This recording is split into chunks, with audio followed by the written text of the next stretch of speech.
boners, what it do? And that was it. That was our intro. That never gets old. Oh.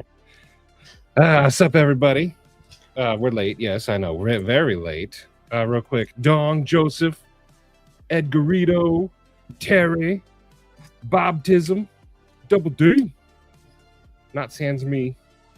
I was making sure I had permission first. Stevie's out there partying with Ben Shamade. Heck yeah. He's right now with Matt D, Steve Claire. I saw Zach. I think that's all I saw in that little video. I was kind of surprised that Sharif didn't ride up with Matt D. System desist.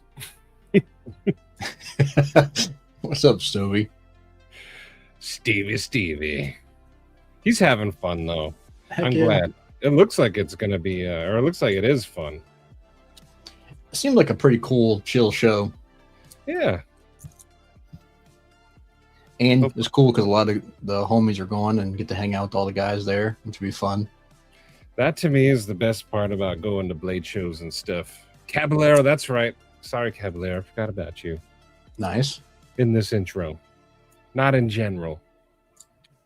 But that's right. P&W, Todd Carr, Blind Woo, Kathleen Babona, Jesse. How you guys doing? I'm joined with Kyle today. Sharif said he'll join in a little bit. He's at a car meet. I think he goes like every Friday. But in the interim, I was debating on whether I should go live. But I'm just going to go for it. I wouldn't do it alone, so thankfully Kyle here is jumping up. Well, I'd hate to see you guys miss a week because you normally don't, so I offered my very inexperienced services. What is that? That's my thermometer gun. I just wanted to see how hot the roof still is. How bad was it there today? Right now, it's 9 o'clock and it's 93. You can't even see it, but it's 93. But during the day, it gets up to like 108. I live in a rental, so I can't do anything about it. Is that like a loft? You upstairs? Yep, I'm on the 3rd floor loft, and like it goes ceiling to roof. There's no attic? No attic right here. There's an attic above the garage, and that's actually below me a little bit. This house is weird. Yeah, it does sound kind of strange, but exactly, Stevie. Well, dude. Stevie looks bored. His expression is key. Drizzy at it already. Oh, he's always at it. We had finally got some storms roll through this week and cool down, but man, to begin the week, Monday and Tuesday, it was like 94 with like 86% humidity. Oh, see, the heat index was like 108, and it was. I mean, you go outside and it was miserable. That's why I say, in these great who's hotter debate, the dudes with humidity win. I would not the dry heat all day over wet. Mikey, Bobby, and Neil, what's up, guys? I think I told you the last time I was out in Scottsdale, I played in a tournament out there, and it was like in August. It was like 117. Yeah. And like, I mean, we were just chugging water like it was nothing, but it evaporated before you started sweating real bad. It wasn't even that miserable. It was just, you had to make sure that you're drinking. Yeah. The dry heat is a different kind of heat. It's intense. There's a distinct difference between like 90 and 100. And then from there, once you hit 110, that's a whole different heat. There's a distinct difference between like 109 and 111. Yeah, and it's still 104. Yeah. Even my computer right now. Today was 115. I'd much rather have, P&W high 60s, low 70s. Don't get me wrong, but if I had to choose between the two, I'd take 112 out there versus what we had this week. Yeah, At least you stay dry. You feel dry. That wet feeling is the worst. Sup, Blue? You walk outside and it's immediate swamp ass. Oh, it's the worst. Blue, how you doing? How we doing, folks? It's the tree stabber. I know, I'm looking for it. Boom. You've just been lamoffoed. Hello, Troysov. Very Jim Cox, nice. 74? Man, where are you at? That's amazing. Yeah, the high yesterday was like 74 here. It was great. Oh, man. But that's unusual. That's because we had storms roll through.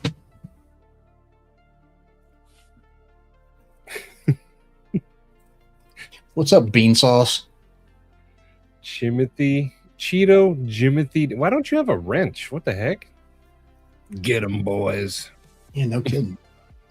Well, where'd your wrench go? Let me bigify your picture, though.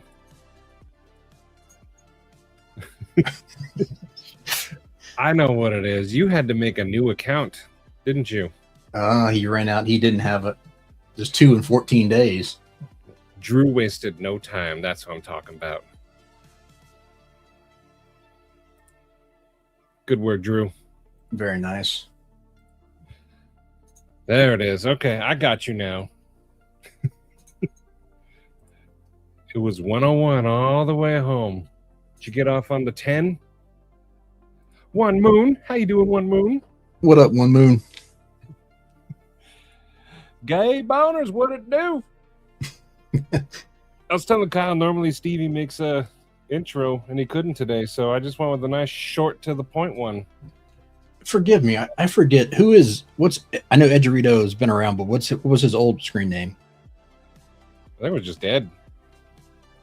Oh, that was just it was blue. It was just Ed. I think it was. Okay. Well, you got Could be multiple wrong. people of the same names, and it's hard to keep track sometimes when people change them. And we've had a few Eds, like Yeah. Fed Harrison, Elite Lurker Ed. There was Now a I couple don't know. other Eds too. Close Highway, then FM 168. Okay, it is Blue Ed. Now I got you. I'll just refer to Okay. you as Blue Ed from now on. Thanks. He's bled. About to land in Texas, going to an outdoor wedding. Oh, Nice. the bar best be epic. And the food. What part of Texas, Double D? Probably the party's about to land in. Yeah, that's probably accurate. Yeah. You wouldn't land where you're not going. I mean, if you did, that'd be a pretty bad flight. That would suck. Elite turd burglar. Good old Luke Paul Mills. Up, Paul? Mills. Well, to get the show started, I got a package in today, and it's not knife related, but Okay. it's stuff that makes me happy. Is it rocks? No, Thank God. you'll probably still hate it though. I got Prince, not like the music dude, Invader Zim, Okay, that's cool. but the dude autographed it, Johan Vasquez. Is he famous? He's the guy who created Zim. Okay. So he I'm not drew familiar. these, and then he signed them, and he rarely drops them. So I was able to grab 2 of them on his website. Nice. I freaking love Invader Zim, though. Ahmed a duty. Is that a comic or? Yeah, it's a comic, and then it was a cartoon show. Okay. June knows what's up. And then, Gurr is his robot sidekick, which we have that dude's signature. You know what? I'll just go get that one. A BRB, LOL. Cool. What's up, Illuminati? Who else did I miss? I thought I saw Kathleen in here earlier. Hill Country. Okay. I grew up in DFW. That's why I was asking. Oh, that's cool. Yeah, I let Katie have her name on there because she loved Gurr. I like Zim better. But this dude, he signed this print, and then I think she might still have it. I hope so. But he left a voicemail on her phone in Gur's voice. He has a high-pitched voice. Okay. Terry, exactly. Terry with the Google machine again. Terry. I got that right here, bro. Well, this has several of his comics, but JTHM. I meant no disrespect when I said that. I'm just not familiar with comics very well. So. Oh, you know, it's okay. It's not one of the more well-known. Ain't no Superman, but I like it. I thought it was cool that he did a drop, but I was able to snag some. Like those sell out faster than the Blade HQ Tonto drops. Am I right? It's always fun getting memorabilia that you like. Yes. I usually don't care about that kind of stuff, to be honest, but Invader Zim, I'm all about that. Yeah. What are you reading? I have a few pieces of memorabilia that are kind of meaningful. Otherwise, most of it was just a. He's putting all his names. Most of it was just a like that looked nice, or I've been there, or something like that. But it didn't have a whole lot of sentimental value. We have a few. Like I have this. Oh, maybe it's not up here. I thought it was. We have a big poster of the Iron Giant, and they signed that. Because who doesn't like the Iron Giant? That's a classic. I don't know where it is though. It's gone. It's gone forever. I don't know who's a bigger nerd, me because I've never actually read a comic book, or people that's all into them. I don't know. It depends on how you look at it. I consider myself a nerd. I've read a few comics.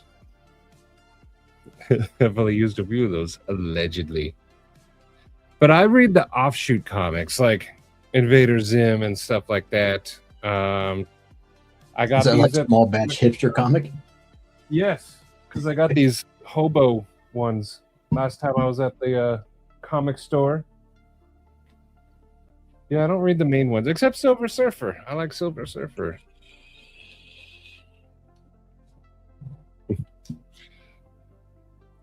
Cheeto.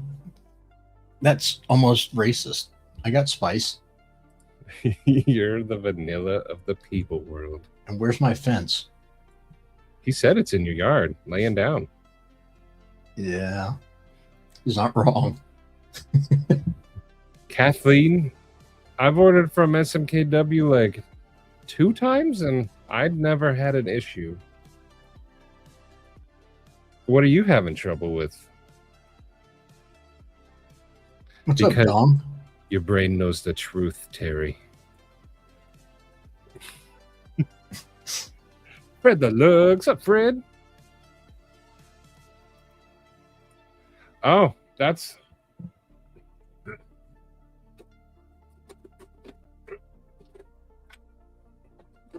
This is Killer Clowns from Outer Space.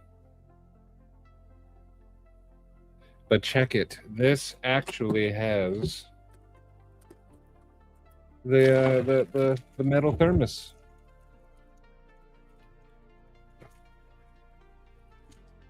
Wow. That's cool. Yeah, I like being nerdy. So, serious question. Are you into, like, Pokemon at all? I play the games with Eli, but I don't know any of the Pokemon except the basics. Eli wants to play the card game, so I bought a few cards to play. And I had to, we had to watch videos to learn how to play. And we've only played once. Okay. Well, it was before, I was before its time, so it wasn't popular until I was an adult. But I guess the big thing now are the trading cards of those. They're like baseball cards, and some of them can be super valuable. Yes.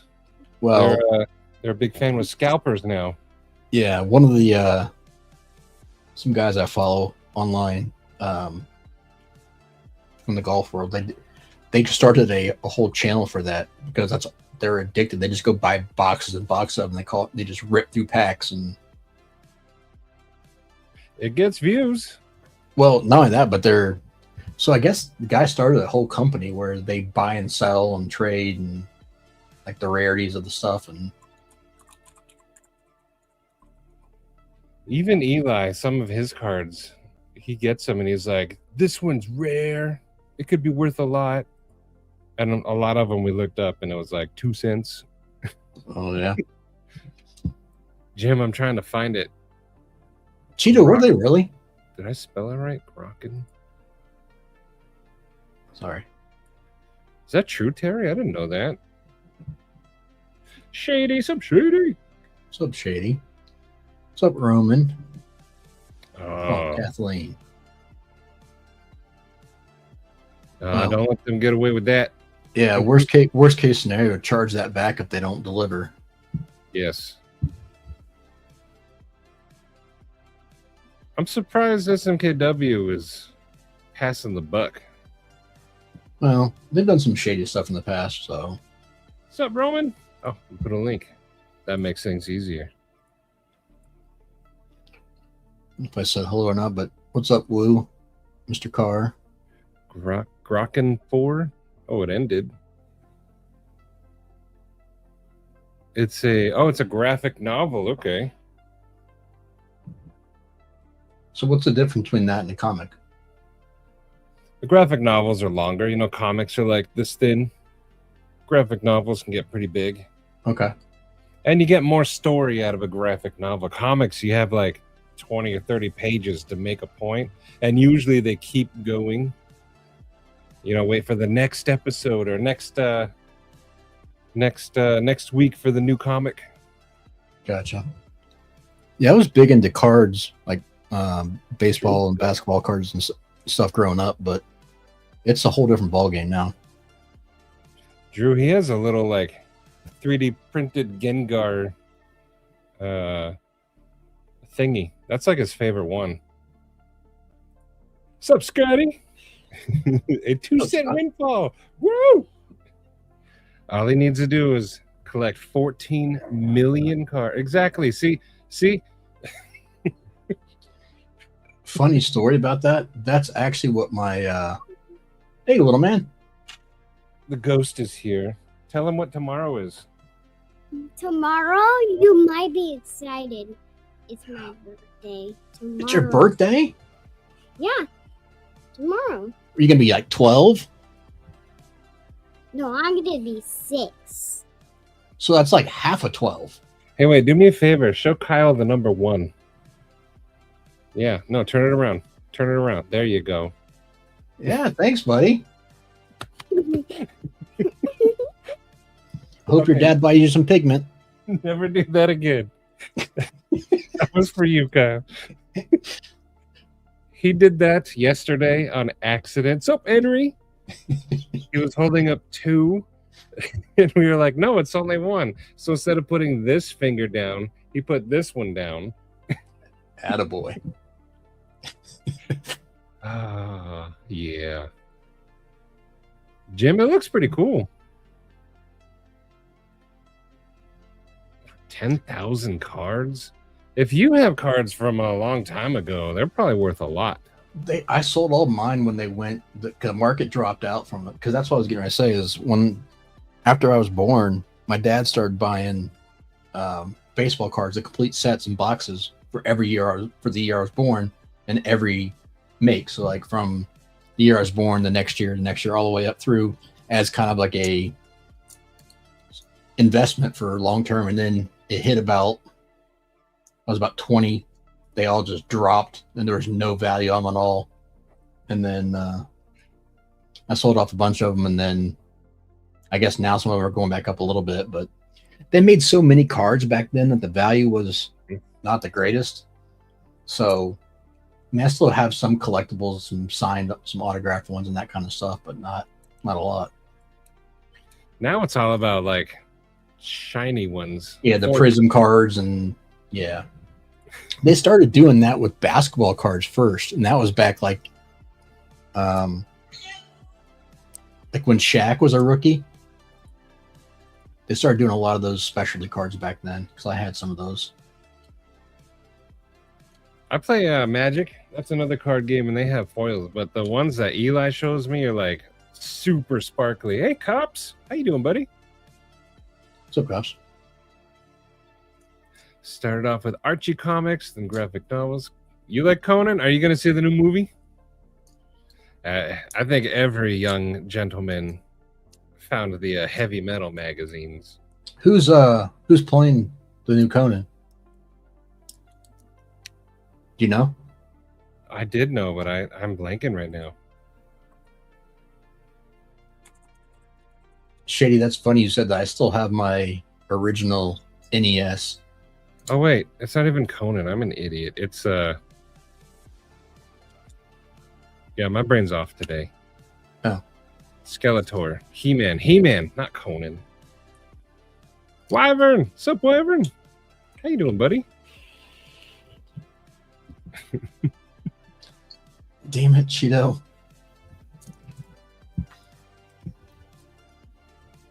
I used to collect Hot Wheels cars before Knives, but like I opened them. I never had like good condition ones. I just liked the cool cars.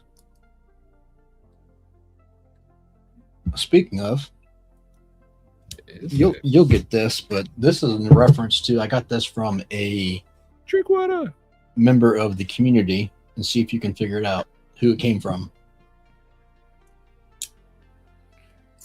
Wasn't that 5-door? Yes, sir. Heck yeah. And keep it on my desk. Yeah, I never got it. I never understood the whole, like, I used to collect the little cards, and obviously everyone had tech decks and all those things back in the day, but I never got into like the figurine stuff. I didn't. Shady, I always like when you stop by. Take care, Shady. Excellent. Yeah, that's what it is. Masters of the Universe. I can't believe I thought it was Conan. They're kind of the same. Different, but kind of the same. You liked it? It was pretty fun. Nice. What's up, Drinkwater? See, I'm always wary when they make a live action of like a cartoon. Yeah. Disney does it way wrong. So I've been hearing that people are liking this one. So I'm actually curious. Exactly, Jim. I just found out last month that there's these special Hot Wheels called the Treasure Hunt. Sorry, Troy. And people will like rifle through bins to find these very specific marked ones. I didn't know. Oh, really? Never knew that. Huh. Same thing, Troy. Get over yourself. It just depends on who's calling it.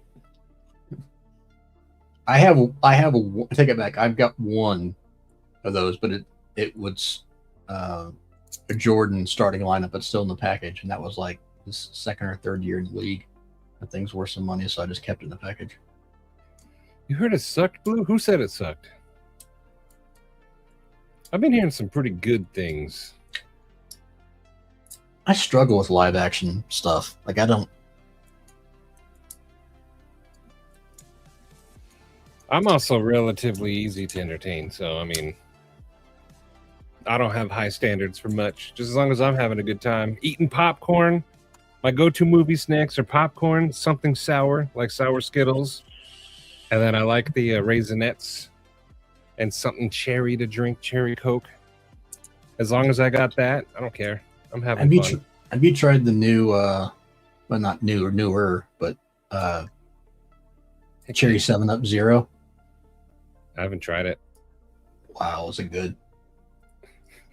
Those are really, really old hand-me-downs.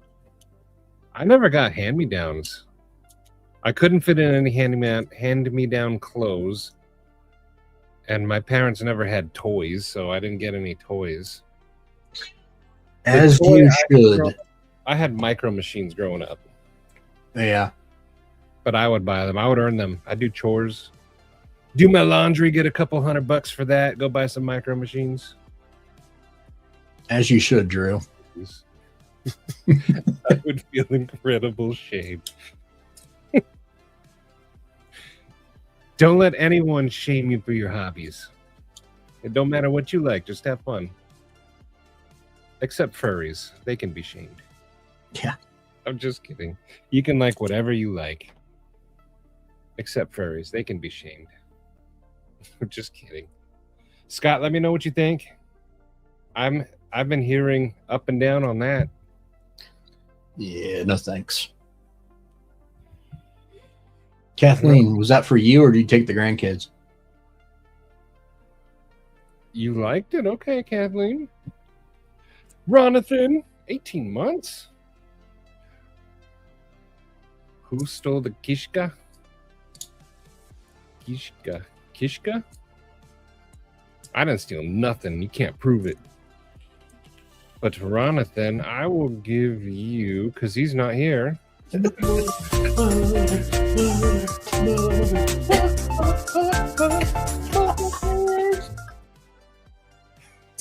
He said he's on his way, though.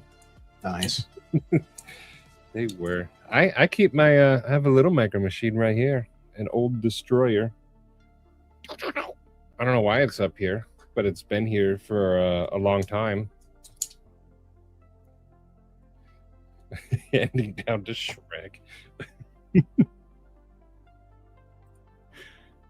Grandma's precious moments are figurines. Action figures have movable arms, legs, head, hence action. And that kung fu. Whoosh, whoosh. Wow, Troy's got feelings. We found Troy's hill to die on. There's the little trigger. Let's just push that button a little more.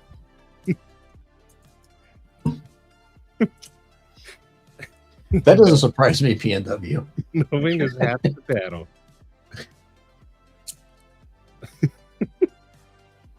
Oh, that's awesome.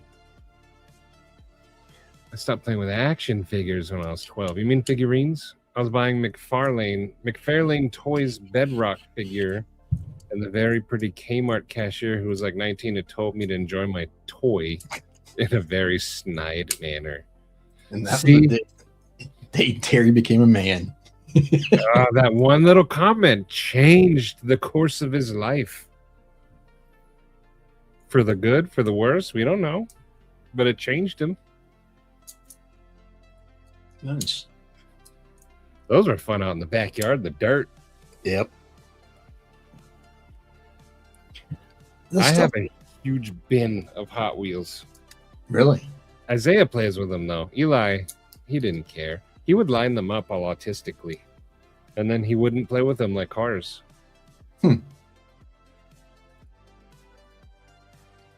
Heck yeah, Kathleen. That's awesome, Kathleen. Brasher Beer. What's up, buddy? Yeah, the stuff that we grew up on, they've never brash. Nice. At least it's getting used like a machine, right? Yeah. Oh, Mega, heck yeah, 700. That ain't no small feat. Dragoon. It's been a minute. The toys we grew up on, they can't make now. Like, I think Todd said it, lawn darts, slip and slides, where literally it's like, here, take this roll of plastic, throw it on the ground, get it wet, and jump on it. And there's rocks, everything underneath of it. Who cares? Yep. You're bouncing, you'll be fine. Pain means you're having fun. Yep. Is it really? GoBot Transformers? I watched a few of the cartoons, but I never got into those. I thought the toys were neat, but I was spending my money on micro machines. I never got into those. That was like the only toy I had. And Hot Wheels, but those were like not as frequent. It was mostly micro machines. And I think that was all I got. I didn't really care about toys. Yeah.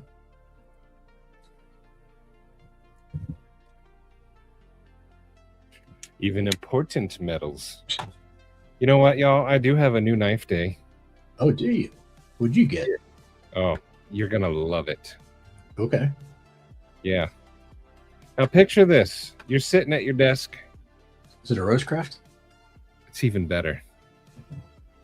We all fidget with knives, right? Check this out. Boom. I can actually fidget with my knife. Is it that way? No, it's that way. Yeah, look at that. Can that come with a free hot dog? No, unfortunately. I don't think it could cut a hot dog. My hand's not big enough, though, to fidget with it open. I tried. Don't worry. It's not that sharp. But Katie got it for me. And I actually like it. It has a neat design on it. Is that wording, or is it just It says wreck. And it has a design around it. like get wrecked? I'm going to send it to you for sharpening. And then you have to put a whole edge. Make it a double-edged. You know, I just send you back another knife. No way. This was a gift from Katie. It has a cool filigree pattern in it. And I can spin it. Boom. Well, I should tell her that the babysitter that you love her and it's a thought that counts. Well, you know how some people argue that knives aren't fidget toys. Wrong, suckers. Well, that one isn't, for sure.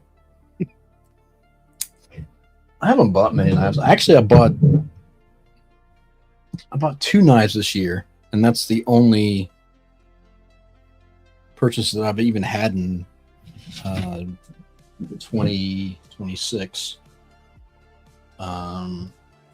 Here's one of them to piss off all the people that didn't get this week. So many people are mad. Yeah, well, 6'11" Maddie playing with micro machines makes you happy. Good, because that was actually happening. My friend had a pool, and we would have full-scale World War II battles because we had a lot of World War II ships and planes and tanks. And like the pool was Omaha Beach, and we would recreate it. They tried making micro machines again, though, and they were like plastic and didn't have the charm. Like they were just toys with no soul. Yeah, when you were playing Omaha Beach, who volunteered to get blown up? We took turns being the Nazis. You have to walk around with a limp. Well, we had all the micro machines, so like the Japanese were also involved on D-Day. I think some Italians were. It was like we changed the course of history by just inviting everyone to Normandy instead of just the Germans and then the Allies. Just a full-fledged Axis versus Allies, get it on. Royal Rumble. And then some of the machines would sink, so we would dive down. It was a deep pool, too. Mick Ranger? What's up, Mick? It was a 9-foot pool, so it was like it was nice because the top of the water would be warm, but down there it'd be cold. You could barely touch your toes. The bottom is still talk on the top. Oh, that was awesome. What's up, Mick? Mr. Tism. Bob Tism, how did pennies change the course of history?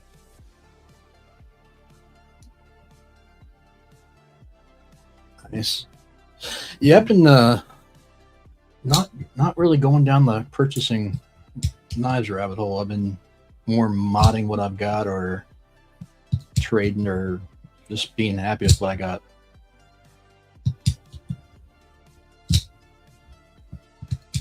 I got an epic mail call today from Kelly's Mismatch Giveaways. Heck yeah. Did I say hi to Knife Nut? No, I didn't see him pop in. What's up, Knife Nut? How you doing, Knife Nut? Oh, you guys are talking about music? Metallica? Oh, what kind of music? Yeah, Metallica. Oh, you're asking Terry, though. I've had Metallica when I was a kid and Pink Floyd. I've always had Pink Floyd. But Metallica, Pink Floyd, Pantera, Korn. Korn was a big one. So, is it a true statement that they did the movie Drumline based off of your high school history? Of mine? Weren't you a drummer? Yes. Have you seen who Drumline? My whole drumline went because I was still on the drumline when that movie came out. That was like 2003, I think. You were still in high school then? Yeah, I graduated in 03. When did that movie come out? Oh, okay. That was 03? 2002. So yeah, I was on the drumline, so we all went. And we didn't really care for it. Really? Yeah. Any particular reason? It was just a lot of unnecessary drama. We thought it would be a movie about drummers drumming, competing. And it was like a rivalry that became friends at the end. And that's not how it was. Out of the yard while he stood on the porch and threw a two-prong frog gig. Ooh. Ooh. Ouch. That's a good brother. Ooh.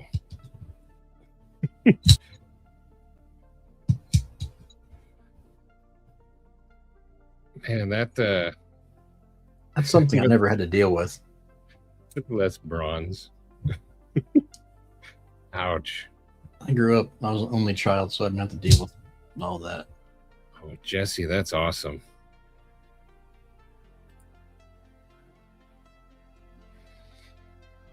I prefer Pink Floyd over Metallica these days, but I still like some Metallica. Like Nothing Else Matters, I consider one of the most perfect songs ever created. I am old. Okay, if you like Nothing Else Matters, which do you like, studio version or live? And if live, which live? I like studio. Okay. Live versions kind of annoy me because you hear the crowd cheering, and I don't want to hear that. The live version from Russia was epic, though. I watched that whole thing. I think it's on YouTube now, but I liked the S&M album. I think all those were done very well. What about B&D? D&D? B and D, and then S&M. That took me way too long. My brain was cooked today. Master of Puppets is that's in my car, not like in the CD player, but it's in there. I tried playing it with the boys and they were like, "What is this?" That made me sad. Bob, I have not yet. Not yet. The boys like music yet? They like music from shows and movies, and it makes me sad. Yeah. All caps. Well, there are some. Like, they like the Pink Floyd. It's just Division Bell, so it's not heavy. But like when I put in Metallica, they were like, "What is this?" And then I put in Dire Straits, and they were like, "Ugh." What else did I try? I did They Might Be Giants. They liked that.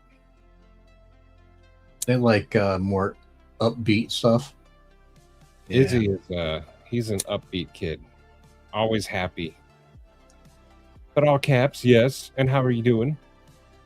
Think about how light he is just floating around with no pigment. He's gonna be happy and upbeat. Yes. Nothing to hold him down.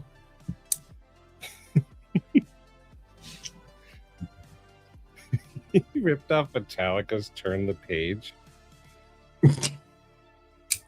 Just turn the page. Seeger's a legend.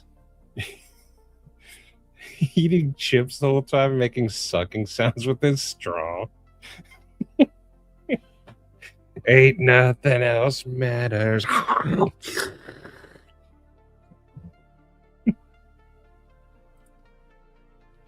Todd, I could see that. I could see that. I don't know. I haven't watched too many. 7. I haven't watched any kids movies in years, but are this any of the soundtracks any decent out of the kids movies nowadays? So I took Eli to see Five Nights at Freddy's and the second one. And the songs that are in those movies are actually pretty good. But they're like created for that game/movie. Okay. But I I remember before they used to have some pretty decent soundtracks. Yeah, no, Jesse, you're barking up the wrong tree, my friend. Start Izzy off on some NWA. He might actually like it, though. I don't know. Maybe I will try it. Jesse, maybe I will. Class of 84. Izzy run around the house yelling, "Too legit to quit." Stevie would love it.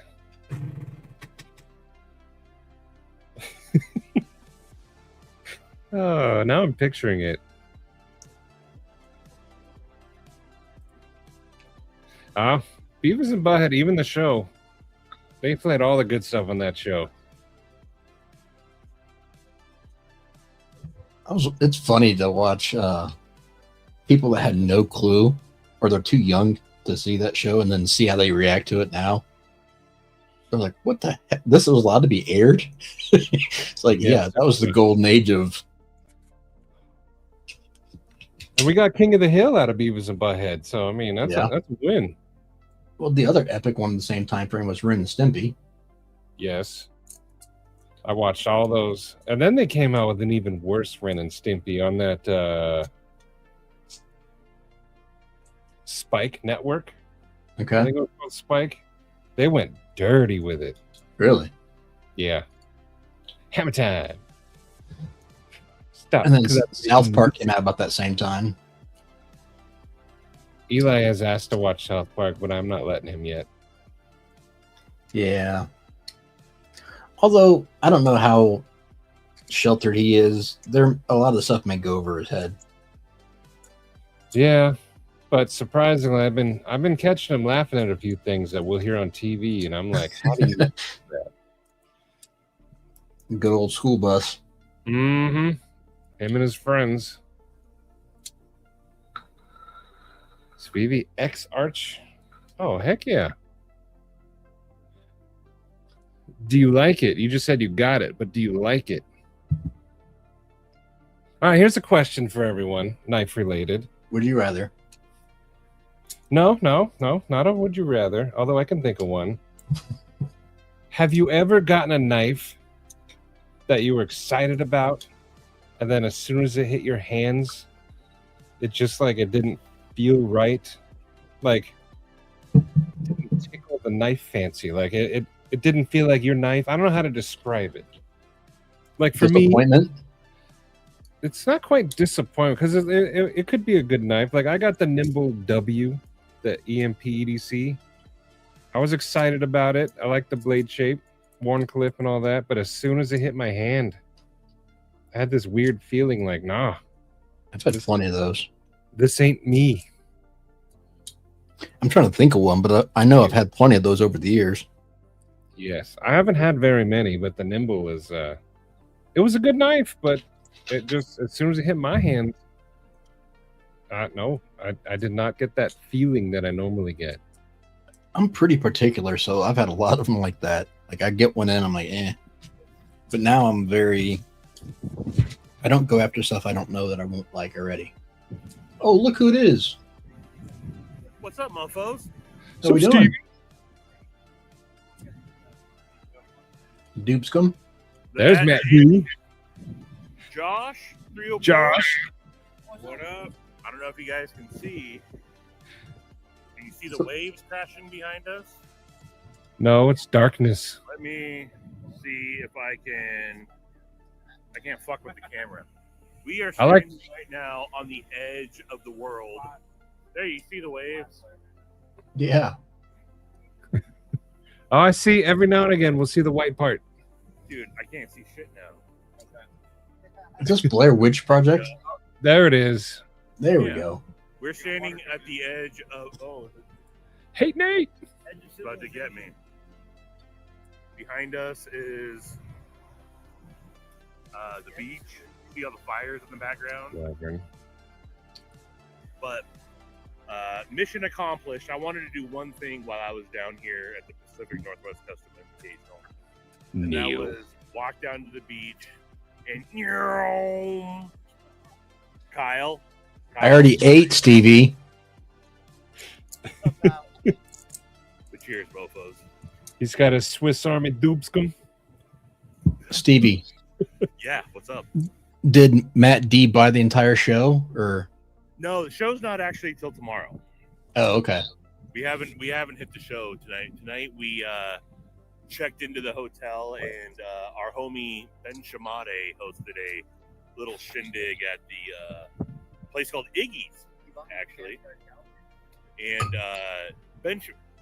I'll talk about it more later. Benchmade's a cool fucking company for what they did tonight.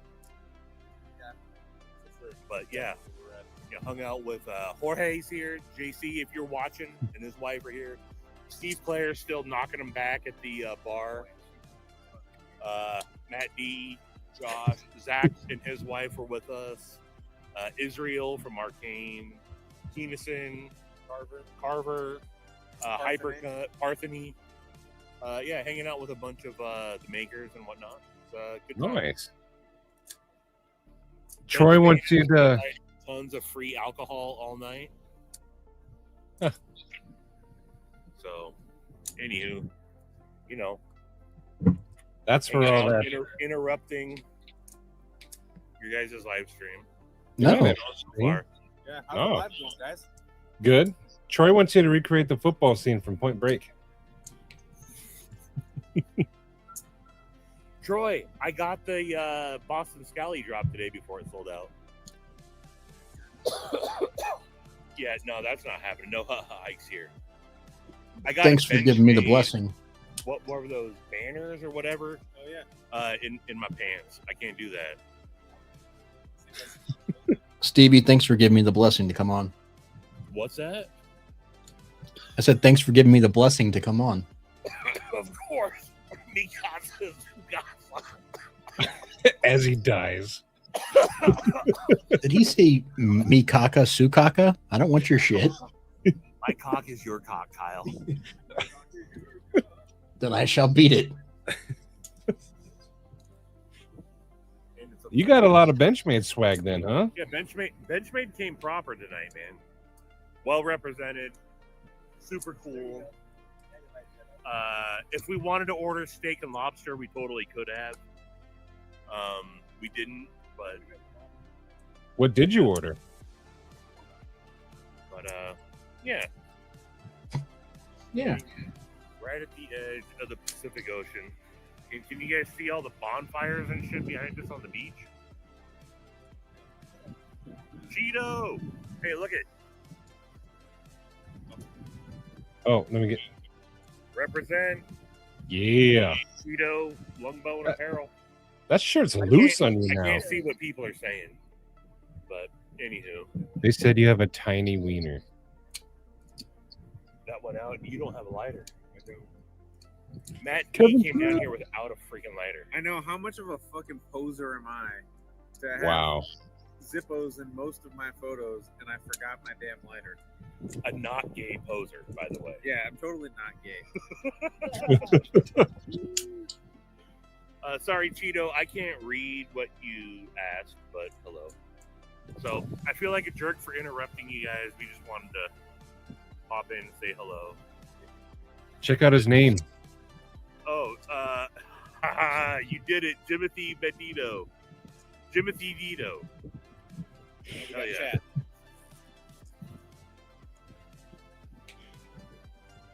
Oh, look how delayed it is. Yeah, it's pretty. Yeah. They didn't order steak and lobster. They ordered All right, lobster, guys. lobster and steak. We are going to continue on with the shenanigans out here on the beach. Are you doing the Golden Mile What's that? from the World's End? Drinking. Oh, no, we're not doing that. I thought, like, you asked if I was going to, like, piss on Matt or something. Are you? That's the golden shower I'm off not the a pier. fan Of you know, that kind of. I'm not a fan of waterworks. That's why he's We getting might off get silly, the take our clothes off, go and skinny dipping. You never know, you know. And how was I the not gay one tonight? Wait, the gay one? That's a valid point. That's a valid point. But, you know, How we're just is a he- couple of dudes hanging out on the beach. We might get naked, we might not. You know, it doesn't mean we're gay. My eyes are closed the whole time. Yeah, he closed his eyes. He was gay in sign language. Matt D, did it taste good? Oh, by the way, I have made sure. Let's see if I can hold my phone with this. As I've been pocket checked all night. Oh, yes. Everybody loves the Ode to Callus, by the way. Keenison got a real kick. Keenison loved this. Keenison handled this earlier. And freaking loved it. So, yeah. Yeah, shows tomorrow morning. We'll go to the show, see what we see. I didn't think I was going to buy anything spendy, but I got to handle the Lotto piece for Partheny knives. The Noble. The Mini Noble. Maddie, check the, if you want to show folks, check Okay. the, whatever chat we're in. I posted a photo of it. He let us handle it tonight. It's freaking dope. It is sick. Is it going to come with you? What's that? Is it going to come home with you? I don't know. Solid maybe. It's a solid maybe. It's a solid Solid maybe. maybe. It's a Lotto piece though, so yikes. But anywho, by the way, I saw Hate Nate in here earlier. Shout out to Hate Nate. Yep. Hey, Nate. Todd, I'm going to come back to it. And Dong, by the way, I was telling everybody how you enhanced my Blade Show, Dong. I Zach. gotta get in on that next year, Don. But he's a couple pounds. He goes, Troy, you're hilarious. Loses a couple of pounds, thinks you can go skinny dipping. Troy, well played, sir. But Skinny. anywho, mofos, wish I could hang out later, but my arm is getting fucking tired from holding up my phone like this. And we got to relight the joint. I got to finish my Dickens cider. It's Loganberry small batch cider, by the way. Is Lancelot Leather here? Joe, suck it if you are. Maybe do some curls instead of just cardio. And back to your regular scheduled programming. Thanks for hopping in, Kyle. Appreciate. Josh, do you want to say anything? What's up? I can't It doesn't matter. Anywho, on behalf of myself and Matt D from the Pacific Ocean down here in Seaside, Oregon, I'll talk to you mofos later. Don't hit end. I'm just going to back out. Later, mofos. Bye, Stevie. Bye, Matt. Bye, Josh. Later, guys. Have a good night. Bye. Bye. I was fully expecting the end stream. I know. It wouldn't be the first or second or third time he's done it. Better get a flash, one of the two. I was hoping for the second. Let me read Todd's real quick. I saved it. Wait, let me take a drink first. Oh, I love these. Mattisfaction, he who was fed tons of Frankenbeans causing rapid-fire wiener bombardments and massive casualties. Fortunately, the Geneva Convention banned it before the army got a hold of it. The third. Damn, Todd. I love these things. I'm going to the YouTube now so I can copy it, add it to the list. His creativity is amazing. What's up, Nate? I don't know how he keeps thinking of Kevin? these. If I had to guess, Todd's just making them up as he goes. Oh, it has to be. Just whatever pops into his mind right then and there. I wouldn't have it any other way, though. Yeah. Josh even talks in capital letters. Doesn't matter what he said. Oh. The disrespect. Oh, that's great. All right, let me catch up again. Those boys are having fun. Yes. Oh, 59? I'd still swim in it. Oh, my eye got itchy. I'll give you a case of Seinfeld, the shrinkage. Can't shrink. It's already shrunk. Turn an Audi to an innie. But how is everyone doing? I didn't even ask that yet. How is everyone doing? Yeah. Any exciting news over the week, guys? I start work on Monday. That's Do my you? part. Yes, I'm glad to get a paycheck again. Are you glad to go DOTD some more? Or are you just glad for the paycheck? Little bit of column A.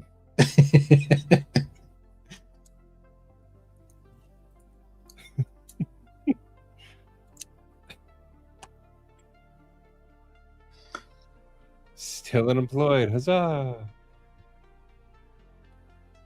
Bob, have you been throwing out tons of nets? Or are you taking time? That's a good question. Sometimes being unemployed for a little while is good for the brain. There's stresses involved, of course. But Yeah. sometimes it's good for the brain. I took No, Henry. about 8 months off, literally to just recoup and do what the hell I wanted to do for a while, because I was put in 70 hours a week for 14 years that I just Oh, yeah. I wanted Rest the to. brain. No, I just wanted to go do stuff I wanted to do, and I'd built up enough where I could afford to do that, and it was great. But Heck yeah.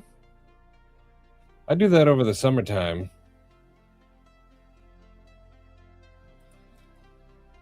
Todd, our school starts early. Like the boys, they don't start until August 3rd. The that's school still system- early. Their schedules have changed because when I was a kid, school would end like Memorial Day weekend, I think. And then we would have June, July, and we would start after Labor Day, I believe. Yeah, it was always like Labor Day to first week of June. Yeah. So we had that, but now like they get out this year they got out May 6th and then start August 3rd.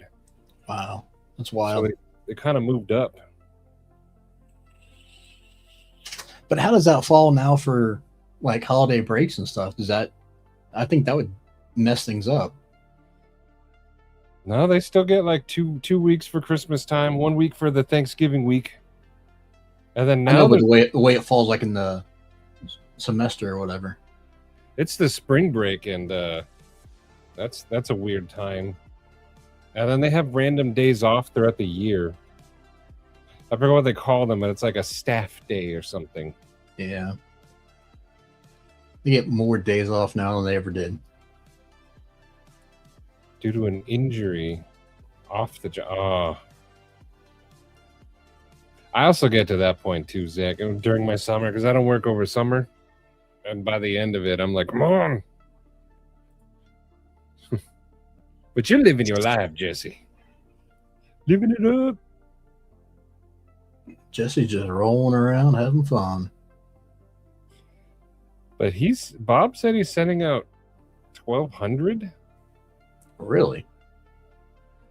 Send apps to have 100 to 1,200 applicants. Oh, that's how many they're getting. Bob, have you I know you probably have, you're a smart guy, but have you tried filtering your resume through keyword searches and making sure you're hitting certain things just to get past the first stage? Because most of them are just ran through a machine to get everything in the front door. Yep. And you could look at the remote work. I know some people that do it and they like it. Yeah. I did it during COVID because I had to. And I realized it's not for me. I need to go somewhere and get my hands dirty. You have to be disciplined to be able to do it and do it effectively. That's the problem. What happened during that COVID time, it turned a lot of jobs that people didn't think could be remote into remote, and then they realized that people, the reason why they can't do it is because people just screw off if there's no supervision. So a lot of those companies are now transitioning, bringing those people back into the office, and they hate that and they don't want to do it. But it's like, you know, if you don't produce, what's he saying gross about? Oh, he knows.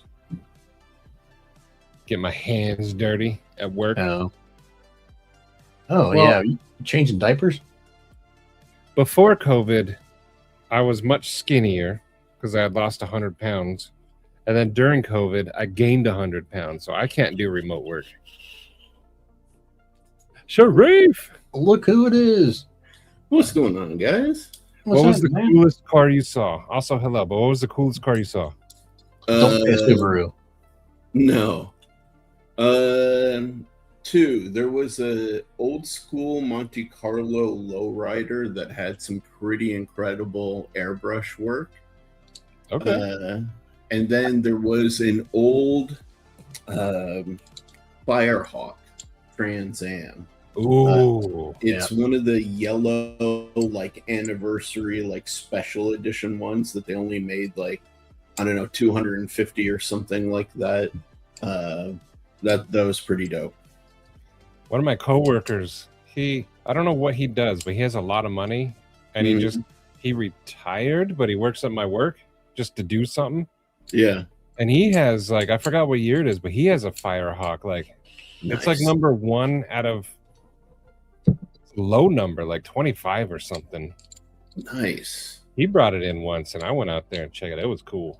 Those are cool. It was kind of newer, like 90s or something. Sharif, what year Monte Carlo? You remember? It was definitely, I think it was like 90. If I had to place a guess, I'd say 94. Let me see. It Okay. wasn't the. Was it a square body or is it rounded off? No, square body. Okay. No, 94 is way too late. Maybe My dad it's- had a 70. Yeah. Let me see. The coolest thing about the 70 was it had a push button on the side of the seat that would swivel your seat out Oh, nice. to get out of the car. That's pretty awesome. Yeah. Yeah, it was like an early, like, 80s Monte Carlo. Gotcha. Not the not like the SS, but like the, you know, the one between the 70s and like the one that's everybody knows for like building with like twin turbo engines and all that stuff. Yeah. Yeah, but dude, anyway, either way, fucking sick. Oh, yeah. That's I awesome, forgot man. I forgot to share the knife that Stevie might go home with. What did he say it was? I think he said it was the I didn't catch a name, but Partheny. It's Partheny. nice. The mother of pearl inlays are pretty freaking sexy. Mother of Pearl, in my opinion, is nice when it's just little bits. Not like the whole thing. But like that, that's good. I like it when it's like that.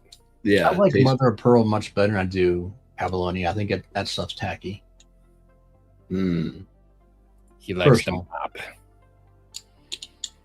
By the Or way, is that- hello is that what that everybody is? in chat.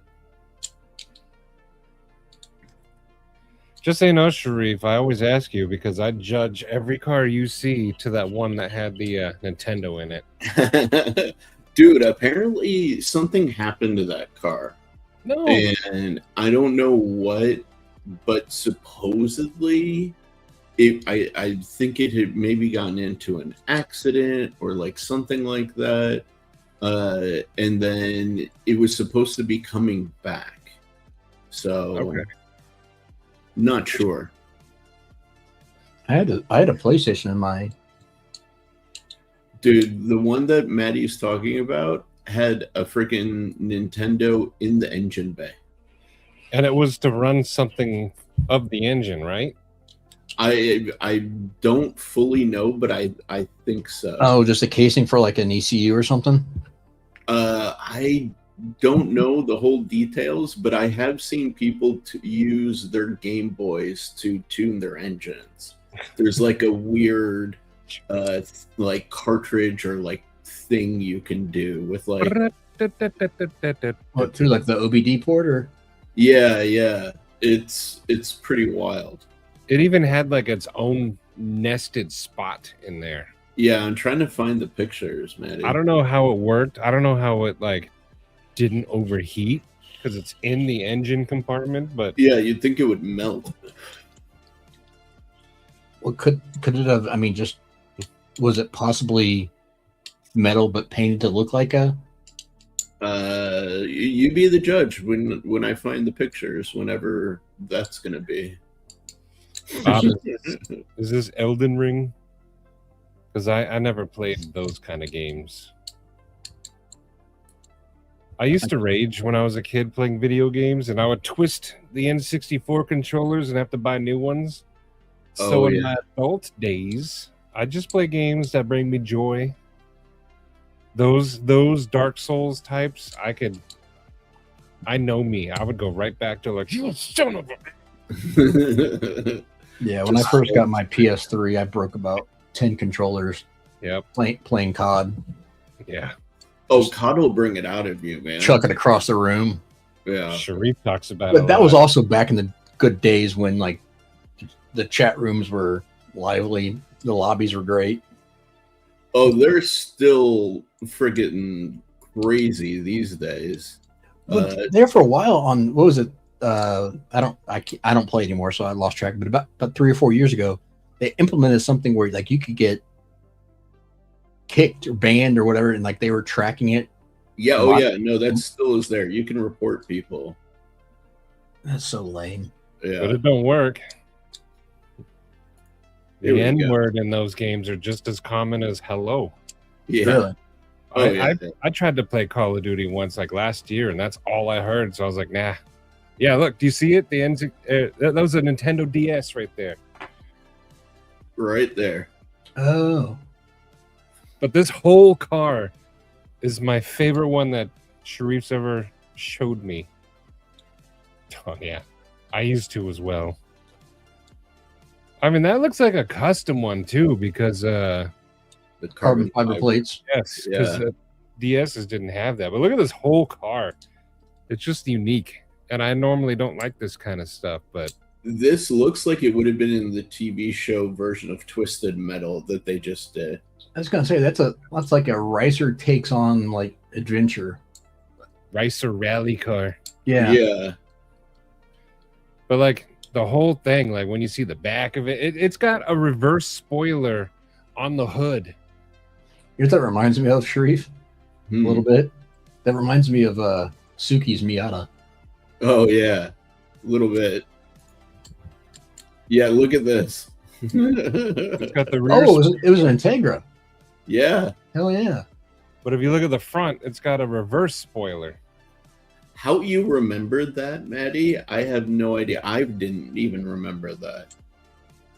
Dude, those freaking Integras, like especially the Type R's, and like the late 90s, are going for more than what sticker was on them then. Yes. They're going for like 60 to 70K now. Oh, it's absolutely insane, dude. Like my old Bug Eye, if I had it and it was in good working condition, I could get like upwards of like 35K for it if it was like low mileage. Yeah. Like the prices, and that's a Bug Eye Subi. That's nothing special. Like it's crazy. Oh yeah, here you can see the wing a little bit more here. Oh yeah, there it is. Nice.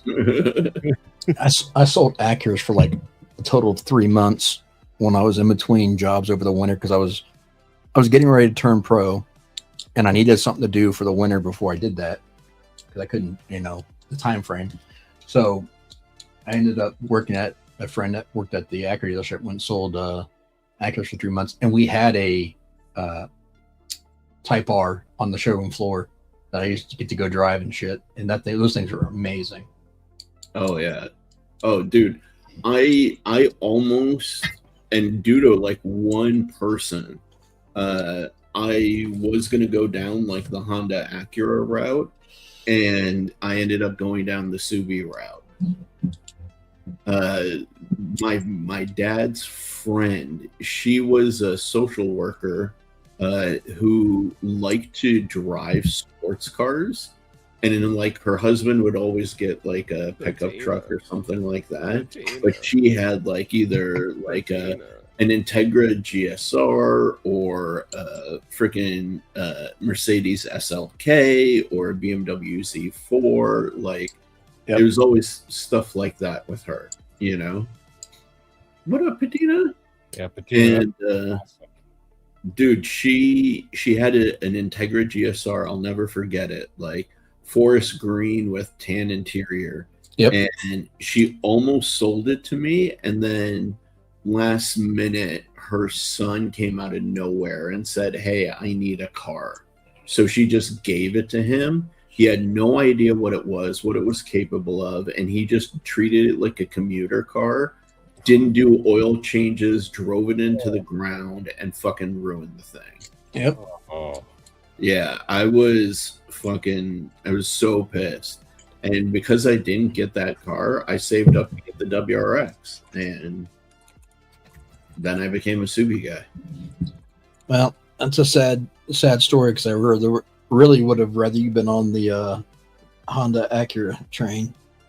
I have a lot of love for Honda and Acuras. Like if I could have a garage, I would definitely have either an EK or an EG Civic hatch. I'd have a Type R Integra. I'd have the slant-eyed final generation Preludes. I had Prelude SH for a while. Yeah, dude, those things were awesome. Amazing, right? And I'd have an S2K and an NSX. Like I would be very happy with that. That to me, that's like the pinnacle across the board. Like EG or EK Type R, you know, Integra Type R, Prelude SH, whatchamacallit, S2K NSX. That's like the holy grail. You seen you know who Dustin Williams is? Nope. He's a YouTuber, but he's a car shop guy, mechanic, and all kinds of stuff. He's got an OG NSX that they completely, basically redid the whole entire thing from ground up, and it is absolutely stunning. Heck yeah. I used to have a professor who had one, and one of the days for class, like the Honda professors, even though they were the worst professors I had ever in my life, worst teachers I ever had in my life, they still brought us cool cars to check out, either their own or like they would just borrow something from the Honda campus. But one day he brought his personal NSX, and it was so nice. There was two cars in that era that were highly overlooked. One was the Mitsubishi 3000 GT VR4. Yeah, we were just talking about that tonight, actually. And the other one was the Eagle Talon TSI. Yeah, well, the TSI was the Mitsubishi, whatchamacallit, the Lancer. No, it was the... No, not the Lancer, the Eclipse. Eclipse version, Yeah. but it was all-wheel drive.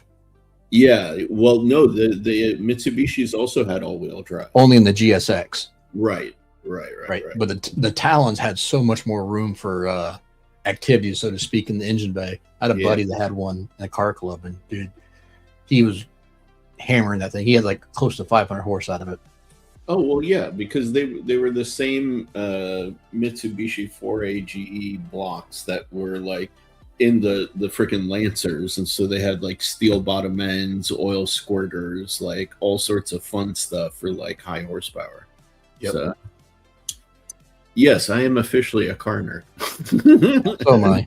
If it wasn't obvious. That was the golden age of cars, though. You could do all the stuff without having electronics take over everything.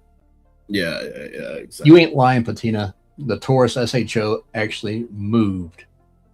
Yeah, I wanted one of those too. Those things were dope. I But it remember was ugly as all get out. what was the small? Sorry, Ford- Jesse. This is an everything channel, Jesse. We talk about food, figurines, cars, food. Lots of food. Yeah, did I mention food? Jesse, just be thankful that when you buy wheels, you only have to buy 2. You know, wheelchairs have 4 wheels, right? It's like 2 penny farthings on each side. Those don't count. He's not using training wheels. Oh, man. Jesse knows it's all love. That's funny.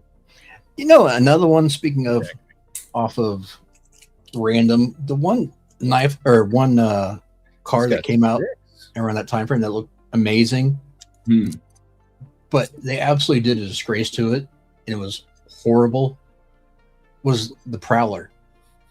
Yeah. That thing was stunning, but they put a stupid V6 in it. Yeah. Yeah. It could have been so much more, and they just fucking nerfed it every opportunity they got. They did the same thing with the Crossfire. Yeah. Crossfire.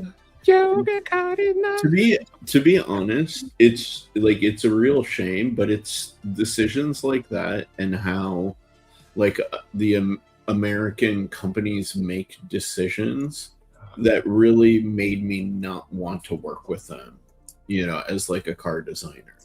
Yep. You know, like they would half-ass amazing projects, and it wasn't until like the Ford GT that they finally like, and the Viper. Those are the only 2 like cars that have come out for years that wasn't a truck or something else that they really like dominated the global like world. Oh, and the Corvette. So you have 3 cars out of everything all of the big American manufacturers make. Like that's it. And it wasn't like they didn't have crate engines laying around that they could use in something like that. Yeah, and it's funny because good, Zach. like now, sorry, Zach. Now you've got like awesome stuff like the Camaros, the race Camaros, and the race Mustangs that are really sick, you know. So it's like, okay, finally they've gotten the message, but it took like forever.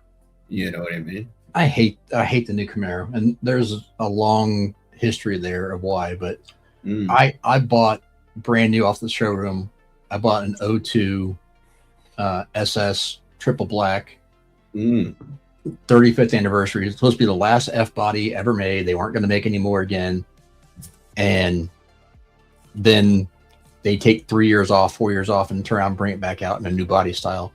And they absolutely dogged it when it first came out. It was shit. And then now, like the ZL1s are phenomenal, but they're close to 90 grand. Yeah, they're not cheap. Although an 02, mine brand new off the floor is like 35. Yeah.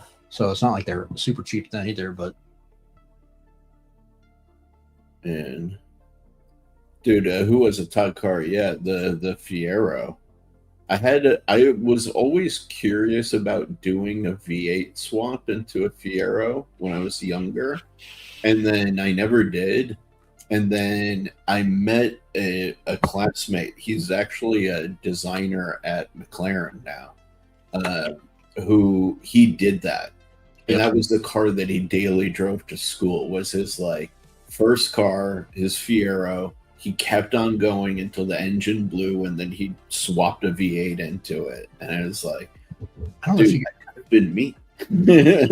you guys remember they did the Testarossa body kits on the Fiero? Yeah. Those are hilarious. Yeah. I didn't know you could fit a V8 in them. Yeah, there's actually a lot of room, and it's more reliable because hell, they had so many problems with catching on fire with the gas. Dude.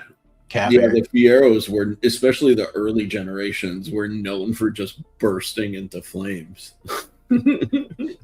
Cheeto, that's a good call, dude. Not a lot of people know about the Ute. Opel makes some cool stuff. Oh yeah. No doubt. Yeah, dude, if I had infinite money, I'd buy another like BRZ FRS and I'd drop a really rowdy V8 engine into it. I think that'd be a lot of fun. Just enough to like scare the bejesus out of me on a daily basis. There's a lot to be said for. I like displacement. Don't get me wrong. Yeah. But when you have twin scroll turbos and all torque on demand, it is just a whole different ball game. That's the thing. Like, it's funny. I was talking to this dude who's in my like car club and stuff earlier. He's a younger guy, and he was saying that like when he drove his last car, he like felt like he lost some driving skill. And I'm like, no, every car you drive has like something to teach you, and you learn what you like. You know what I mean? Yeah. It's you figure out. Like, I think it's fun to drive everything. So I want to have a rowdy V8. I want to have a twin scroll with all-wheel drive. I want to have a rock crawling Jeep. You know what I mean? Like, I want it all. My last BMW, I had a 335 Xi, so it was all-wheel drive, and that thing had more horsepower than my LS Camaro did at the time for stock, right? Yeah. I had my Camaro fixed up, but I ended up tuning my 335. But there's something to be said for that twin scroll and all-wheel drive. I mean, it just motored, dude. I mean, I had a stage 1 tune and a couple small things. So it was like 455, somewhere in that range. And it would hold its own, that's for sure. Oh yeah. That's the fallacy now. Like, everybody thinks you need to have like a crazy amount of power in everything in order to enjoy it.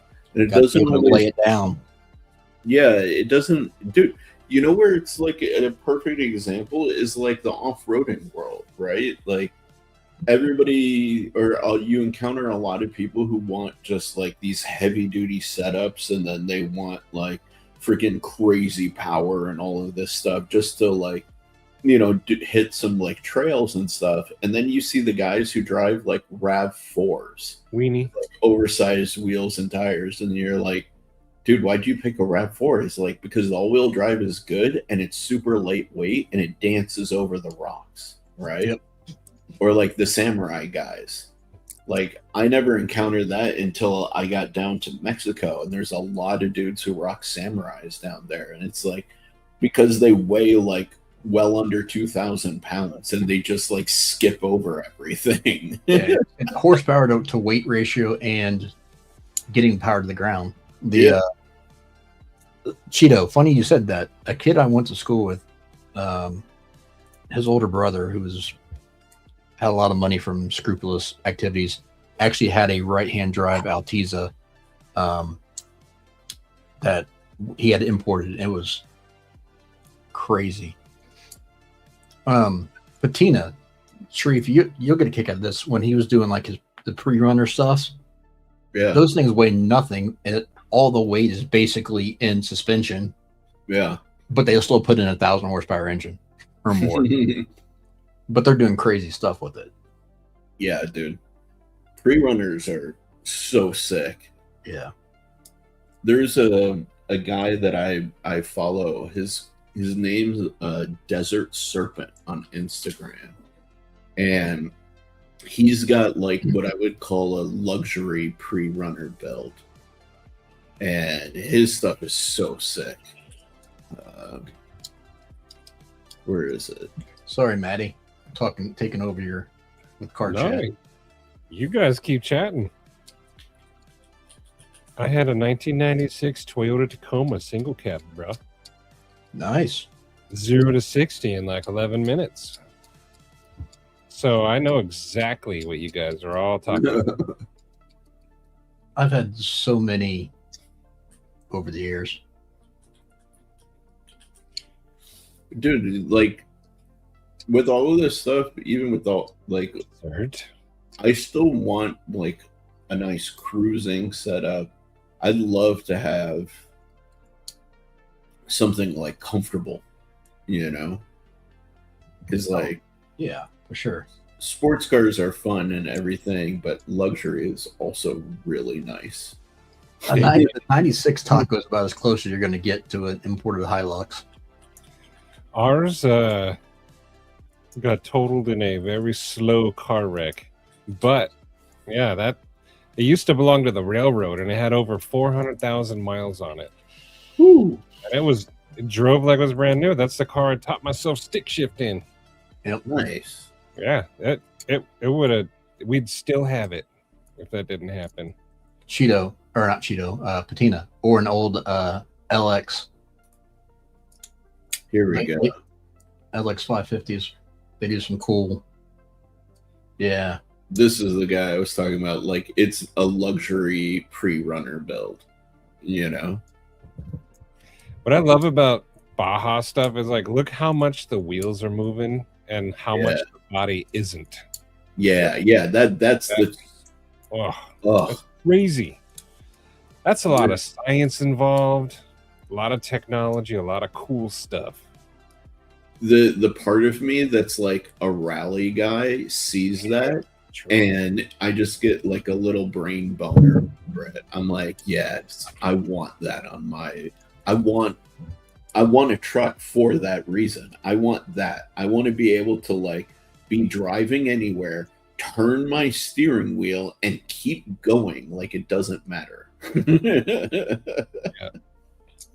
I like to go fast, but like not racing fast. I'm more of like that kind of stuff. I like to be off-road, going fast off-road, like I do with the when I take the Jeep out. That thing has a V8 in it. You ain't lying there, Bob. Michigan is pothole central. Yeah, no doubt. And Cheeto, if you're serious, let me know exactly what you're looking for, budget, and must-haves. My stepbrother, he's a buyer for the largest Toyota dealership out this way, so he can pretty much find anything and everything, and he's got access to all the used stuff as well too. So, dude, you want to see like driving like that, Maddie, off-roading and stuff like that, but also like it's a little sketchy. This is my buddy. He has a YXZ, and he knows all of the trails and everything around where he lives out there, or where he's got his like home, a family home out there, and he does this at night. We do that down in Tucson because Katie's dad lives in the middle of nowhere. I don't know how you guys can do that. This, like, I rode with him doing shit like this, and well, I don't go that fast. I'm in a Jeep. Her dad goes that fast like that because he has a Can-Am.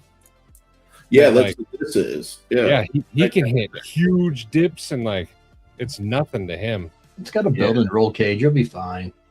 He has rolled it too quite a few times. Yeah, this is one of my buddies from the drone days, and he is now like a drone builder and operator for like a major like a drone company that like works with Hollywood and stuff like that. And so when he's not doing like filming and stuff like that, he's just out in the desert by himself doing stuff like this, or with his homies who also do stuff like this. Tina, it was a joke. Sarcasm. See, that looks just like what we go on down here. That's awesome.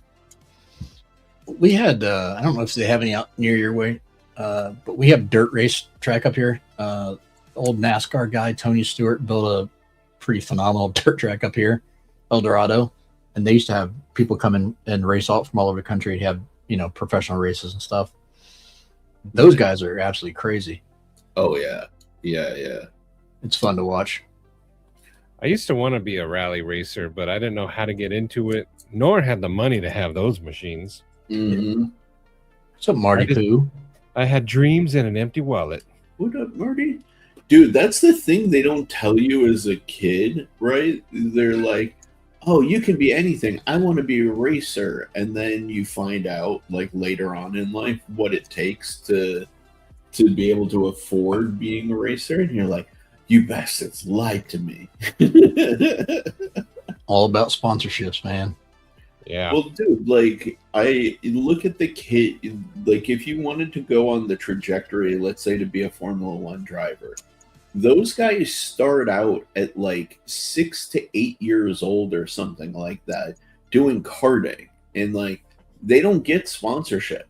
Like, Well, yeah, not that age. yeah, so it's like, for so many years until you like climb up the ranks and you get to like you or your kid gets to a certain level, it's just dumping money, and like tires ain't cheap, gas ain't cheap, repairs, replacement motors, new chassis, like Yeah, but you know where it's at now, though.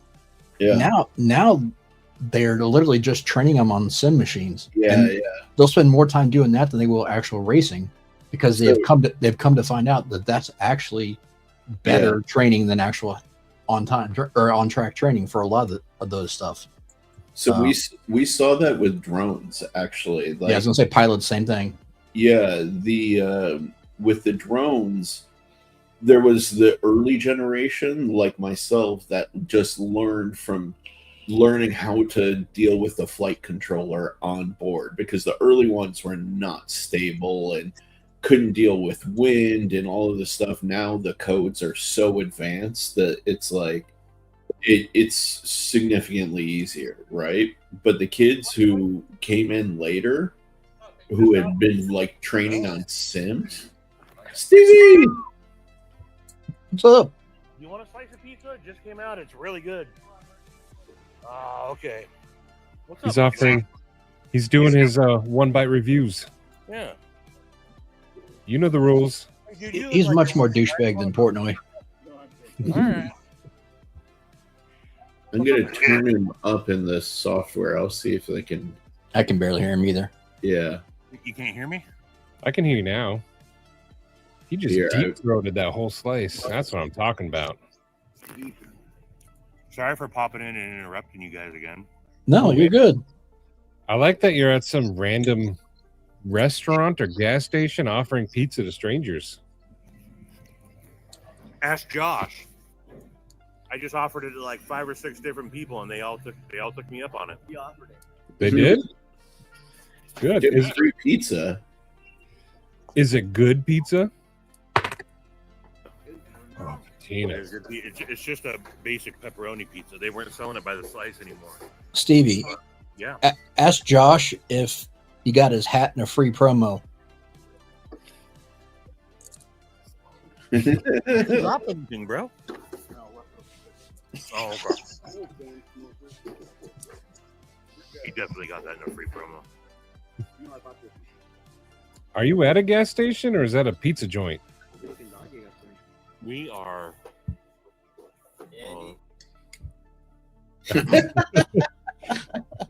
We are doses. Cliffhanger. Stay tuned. Part 3. We are. I don't know how to operate StreamYard on my phone. Oops. At least he didn't end it. This big ass dog. But you said he's not a dog? Yeah, he's a abominable polar bear. What's up, pup? No, there's that. Ice grizzly. An ice grizzly, he says. He wants some of that pizza. Stevie knows all about ice grizzlies. You guys want a slice of pizza? I know DLG wants one. You, Yeah, hey, homie, Sundays. whatever Or that place is Patanos. right over there. Yeah, Right Patanos. Yeah. Yeah, Yeah.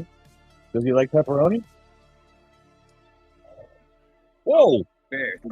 He loves the pepperoni. He loves Love good Stevie's dog. fingers. You like? I if didn't you go realize it low, came with if you go Parmesan. anything like I, he'll kind of snap. All right, let's go low then. See, Boom, there you lower go. you are, the What's his name? Bear. Bear. Bear. For the pepperoni. But Give it- yeah, we stopped for a slice, and they weren't selling slices, so I bought a whole pie. You got a lot of fires here. From Paisanos? No, this place is called. All right, he definitely wants one more. Hold on. No, he wants a slice. He needs to have two every day. Can he have a slice? You don't care if I give him the. I literally go to Denny's and get a. That's for you, homie. Heck yeah. Man, One bite. dude, wasn't that Sam? Heck yeah, man. Yeah. You enjoy that pizza. He ripped my ACL when he fucking took off and I was Wow. attached to him. Oh, I ripped my ACL and so like Sam's really bad. Like what for happened? it. Am I still here? Yeah, they're still there. And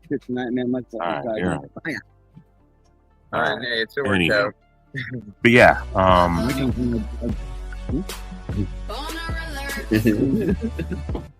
but yeah, we decided to grab a pizza.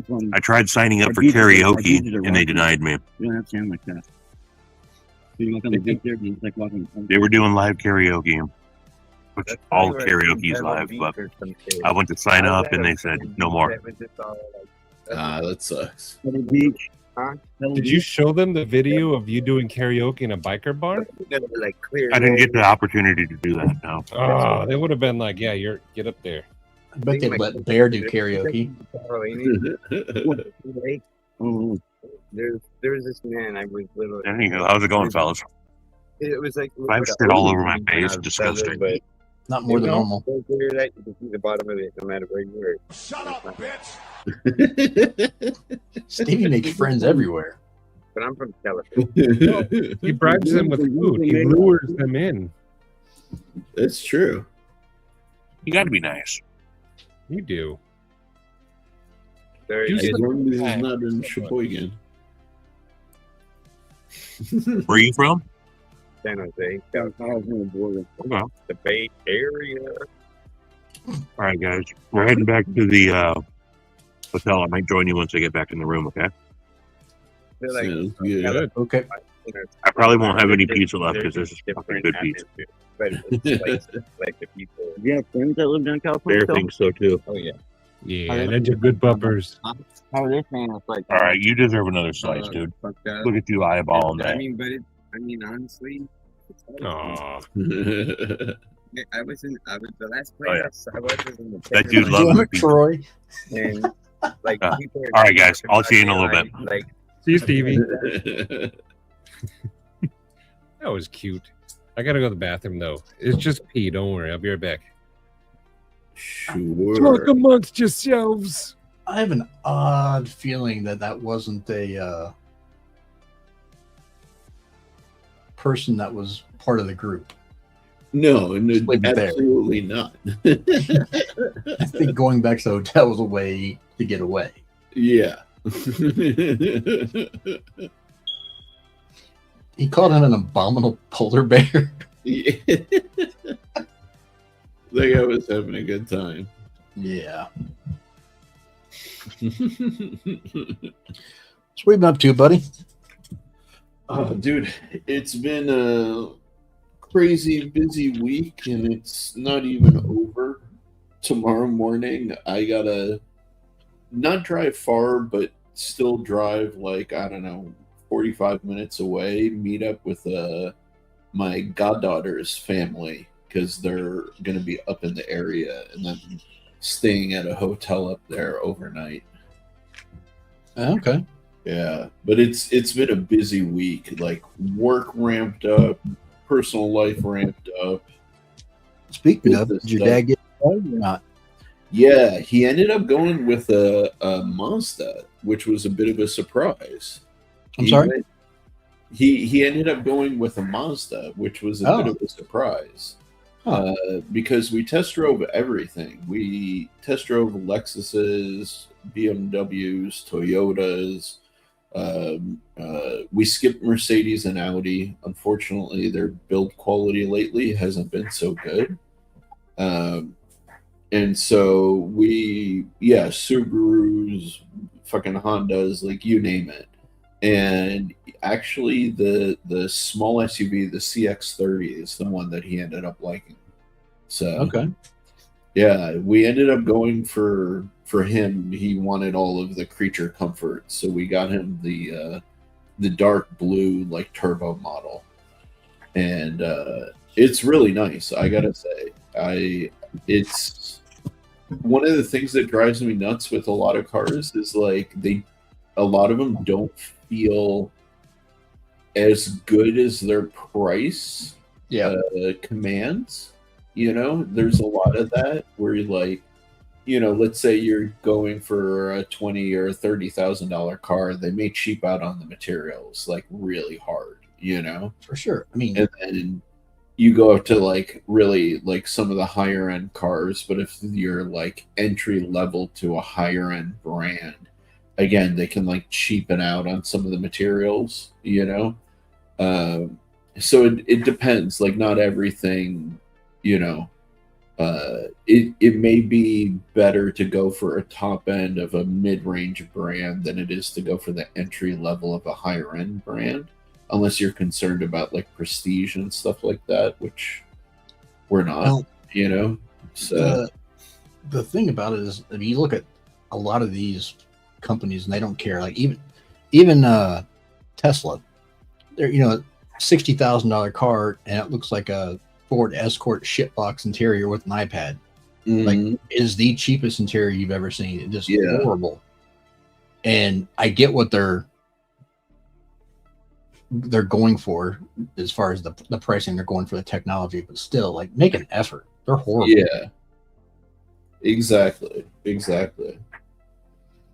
Yeah, dude, Marty, that's something that we noticed too. It was like the Lexus, he drove the Lexus IS, and the IS was really nice. You know what I mean? Like it was great, but the interior was a little cramped for how big the car was. And then we drove the Camry. I can't remember which one. It was like H something, and it was like damn near just as good, but with a roomier interior. Like it was weird, you know, and it was also like $10,000 less. The Camry is closer to the what's the next one up? The ES. The IS is closer to the Corolla size wise. Yeah. Well, no, that's the funny thing. Like, dude, the new Corolla is like, it depends on which one you go for, but like even we drove the small little 4-door one and it was tiny. Yeah, they're small. But the my mom got a RX 350 hybrid luxury sport or luxury plus or whatever it is. Yeah. And it's super nice. Yeah. I mean, it's not Maybach nice, but it's super nice for the price. You know what I mean? Yeah, absolutely. And they're actually reasonably priced in comparison. I think they're like 65. Yeah. Dude, but, Dom, that car, I would say would suit you super well. I remember when everyone was putting, they're changing the grill out to the Rolls grill. Yeah. Yeah, dude, the Kias are really nice too, Patina. Like, genuinely, like the rental car my dad has had, whatchamacallit, is nice. Not as nice as your previous Kia though. Your previous Kia was freaking sick. I don't know if the new one is the same or. Speaking of Toyota, yeah, I don't know. Did you see what they're doing with GR? Yeah. Completely separate brand now. Yeah, it makes sense. You know, it's like there's too much confusion and it's like a word salad if you gotta say, this is the Toyota GR GT XYZ LMNOP. You know what I mean? Like that new GR GT looks phenomenal though. Yeah, I want to see one in person. I really do. I've seen most things, but that's a new one to put on the. Okay, I gotta spot it. Like, I will tell you, going back to what Marty said, one thing that, or not Marty, who was it? Patina. The one thing that is extremely nice that I never thought I would like was having cooled seats. Oh my god, it's yeah, amazing. Real quick though, yes. on the edge. Thank you. This is for you.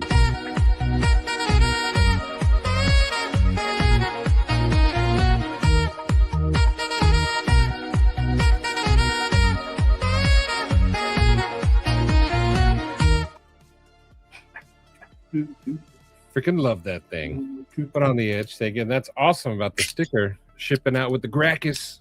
That's pretty cool. Heck yeah, man. Marty, the new LFA is electric. Sadly, which is horrible because that the whole point of the LFA was the exhaust note. Yeah. Still trying to sell stickers and decals. That was not me, Nate. Looks like you're getting a lot of the people making or having stickers made for them, which is pretty cool. Nate, and just I'll give you a little bit of like business advice. Don't try to race to the bottom against the bigger companies because you never will win that battle, right? Like, I can never make a knife as cheap as Civivi can and still make profit to like run the business off of, right? So if somebody's selling a sticker for 25 cents, like, don't care about it. It's not worth your time, you know? Like, if now people more days want to buy things from people they know.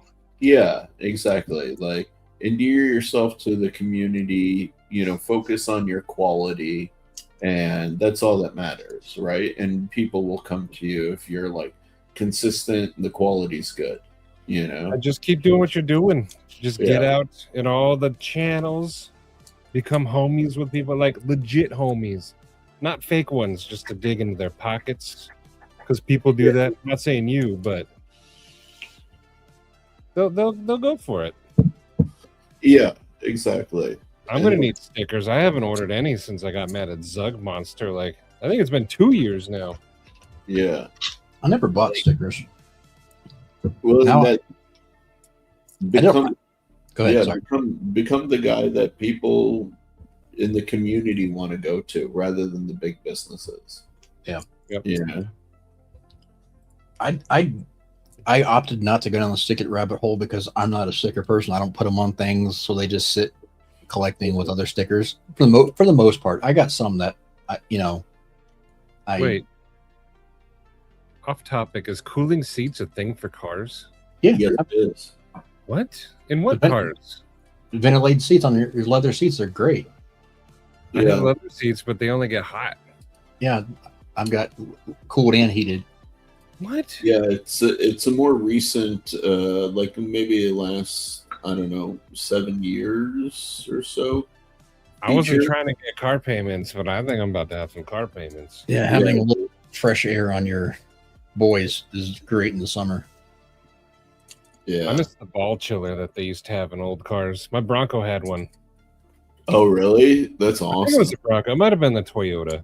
Just that vent pointed right there at the goods. Yeah. On a hot day. Oh, Dude, I need that in the Impreza so bad because, like, with the Subis, they build up a lot of heat in the firewall.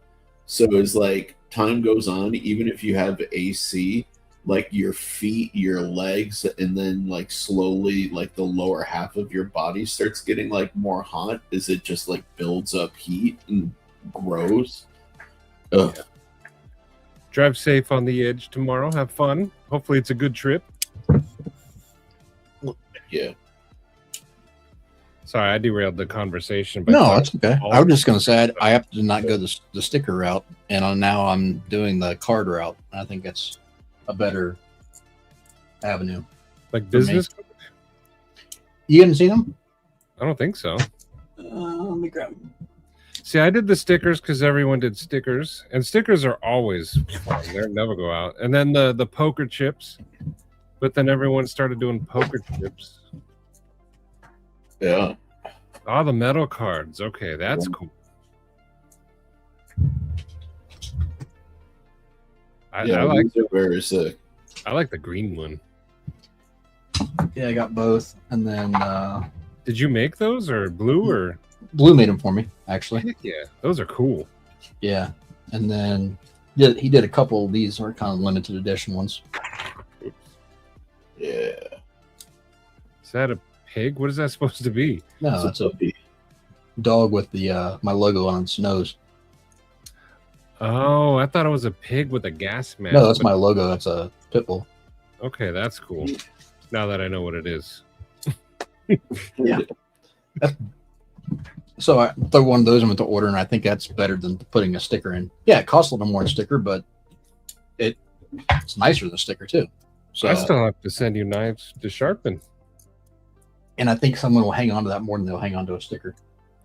I like the cards. Sharpen the corner so you can be like Gambit. You probably could. They're pretty thin already. Yeah, no, so they're thin. They probably could. Yeah. I sent Sharif some. Yeah, and I sent him out with the latest batch of full dress Aurelius. Oh, did you? Yes, Nice. sir. Yes, Thank sir. you. Of course. Bob was talking about DLC Aurelia. Will that ever be a thing? Keep sign up for the newsletter, Bob Tism. In the next 2 months. There Not may trying to be drop something. hints or nothing. Yeah. But in 2 months. You'll at least see the first inkling of some ideas like that. Y'all should be subscribed to his newsletter anyway, because Sharif is actually putting out interesting to read newsletters. And I'm a guy that don't read newsletters. Same. Yeah. But like Sharif actually makes it entertaining and ADHD friendly by breaking it up into segments. With pictures. Yeah, with pictures, no less. What, Eli? Sticker what? There's no sticker paper over here. Yeah, I've been trying to make them interesting. This week I took a break because I wanted to compile some more of my ideas rather than just like forcing something out every week just because it's supposed to be every week, you know? But yeah, it's fun. I like sharing it, and I've been getting some good feedback from people, so yeah, I like it. Complaints, you know. I'd tell you if I didn't like something, because I have told you I didn't like something. Yeah, it's very true, and I appreciate the feedback. Jesse, I usually don't. Like I said, Sharif makes his, and I'm not saying it because he's right there. I'd tell him it's trash if I thought it was. It's true. I'm typically the same. Yeah. Yeah. I figure even if it's not good news, it helps people learn and change things if needed. And I'd rather give out honest advice that actually helps than just lie and be like, oh, good stuff, man. And then let the dude fail later on. Yeah, and I don't have time for friends who powder my ass. Nah. We save the cocaine for other places. Who can afford that much powder?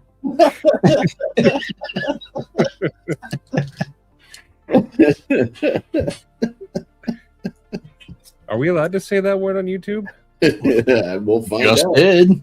Yeah. We'll see. I finished one up this week. Well, it was in that I was doing other stuff, so it ended up getting pushed back, but then it got cleaned up. Let me smell it. Ooh, yeah. What is that? Is that Terry's leather? It is. Let me bigify you. Let's see this. Ooh. Is that's Shane's knife, right? Yep. Oh. hello, you. Yeah, that looks nice. I like the Yeah. pins in there. What's this one called? I don't think I've seen this one of his. This was a one-off that he did. It's a bird and Okay. trout That's that why he did. I like that. Yeah, this is probably his most comfortable knife, in my opinion. I like the way it fits the hand nicely. Did Brian do the scales? No, Shane did the scales. Well, Shane and I did the scales. Nice, man. That's pretty awesome. Yeah, that's that G Carter, that bird, or that, what do you call it? It's like a, I can't remember. Nice. That looks like it's got a nice big chawl. Yeah. Who's this one for? That one's nice. That is for Sir Crispy. Ah, take me home. Yeah, good old Mountain Mama. Yeah, that's Yeah, that turned out pretty cool. that thing is sweet. Shane, if you're listening, which I don't know if you are, proud of you. Yes, thank you. But Cheetah, I couldn't think of the damn name. The trout scales. Trout. My home state. Nice. Crispies as well. Yeah. Dibs. Sorry. I mean, dibs is dibs. We respect dibs around here. True. Crispy may have ordered it, but if he didn't say dibs, sorry. I mean, just because you have a thing and you paid for a thing doesn't mean you own the thing. You got to say dibs, otherwise it ain't yours. This is the other volcano scales that he did. Dibs on your Those are crazy. He made these. Like Yeah, he poured material. that resin. Let me bigify that. Honor the dibs. See? Yeah, Katina showed off the new Kia. I dibsed it right away. Rules is rules. That looks good. It's called Volcano. What? Yeah, he called them like I think volcano. Or no, these are he called these God of War is what he did because they're red and black. That's right. I remember him talking about God of War, and I like the blade shape. Oh yeah. Is that a Bowie? A Bowie? Clip point the world. Bowie? Clip point the world. Hmm.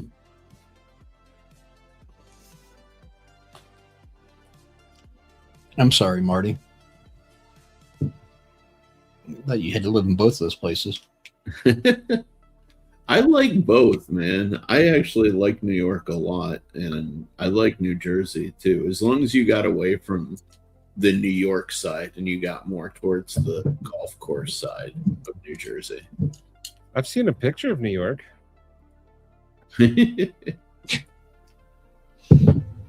don't know if did you see this yet, Sharif? Huh.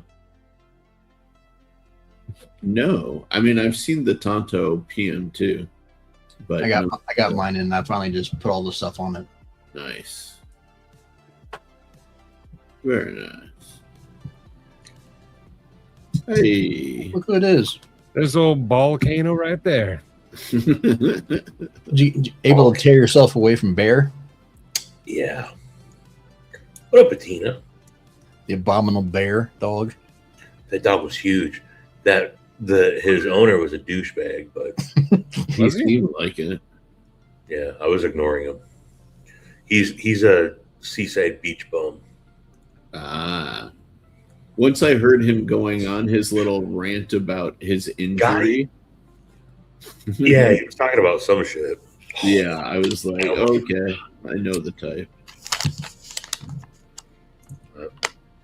Anyway, how's everybody doing this evening? Doing good. How's the drive? Dude, to drive down in Steve's Lucid, Yeah, super I think it's comfortable. smooth as shit. Yeah, Hell yeah. He makes Josh ride in the trunk. yeah. Did you dip shotgun for the way back as well? Josh, he might even be listening. If he were to call shotgun, I'd fucking push him over, and he'd fall down. I like this bucket hat. It's got googly eyes, mate. I made a ton of friends with that pizza, though. Yeah, You know, I gave over half that pizza away. I'd be your friend if you gave me pizza. Heck yeah, That dog ate a quarter of it. he did. But yeah, good times down here so far. It's been a fun evening. Awesome. Hello, DJ Dragon D Knoots. Knoots? Yeah. Knoots? Welcome, Mr. Knoots. I think he's talking. Hey, hold on. I went to high school with Jennifer Knoots. I think she said she had a relative named DJ Dragon D's. Any chance you're related to that person? I can't pull it off right now. The fuck? Oh, He shit. also had a Whoa, relative. I almost forgot. Sounds German. Haha, look at that. This was in my pants. Was that a gift or was that a freebie? Does it stink like balls now? No, it wasn't by my balls. It was like in my pant leg. We've seen your balls. Them's is down there in the pant leg. They could be tucked in the same pocket. Benchmade hooked it up with all the. I think I got like 1 koozie, 2 koozie, Red koozie, blue koozie. you koozie, me koozie. The banner was icing on the cake. Oh, and look at these. They changed it up. Look at these new designs that Benchmade did. Okay, that's pretty cool. Wow. This is like nothing they've ever done before. Is that for something coming out? No, they did this just for the PNWCI. Wow. So they can do cool stuff. sick. Shout out to Mike from Benchmade. He's like one of their marketing guys that was here putting everything on tonight. Fred the Lud. They were super cool. Big shout out to Benchmade. You better hope they're not compression socks. He's got a little holster in his socks. Well, there's Josh. So you're gonna buy Benchmades now? No. Did Zach give the Benchmade State of the Union address?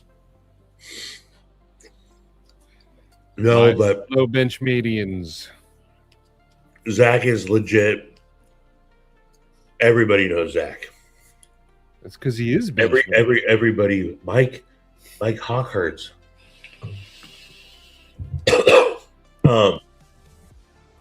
No, everybody like what? So Zach's wife got us a table before the whole soiree actually started, and so we were sitting kind of in the back of the loft where we were at. Everybody kept coming by to pay their respects to Zach. Like he's the Godfather. Yeah. They're bending down, kissing his ring. It's a little butterfly.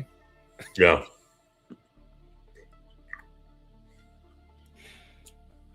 Drew, where you at? Gonna need that. Zach as the Godfather. Please. But anywho. So it's fun though. What'd you order for dinner if you didn't get steak and lobster? Oh, yeah, so one dude did. I was like, I didn't know we could order steak and lobster. And Mike's like, if you want steak and lobster, I was like, dude, I've already eaten. We had fish tacos that were super awesome.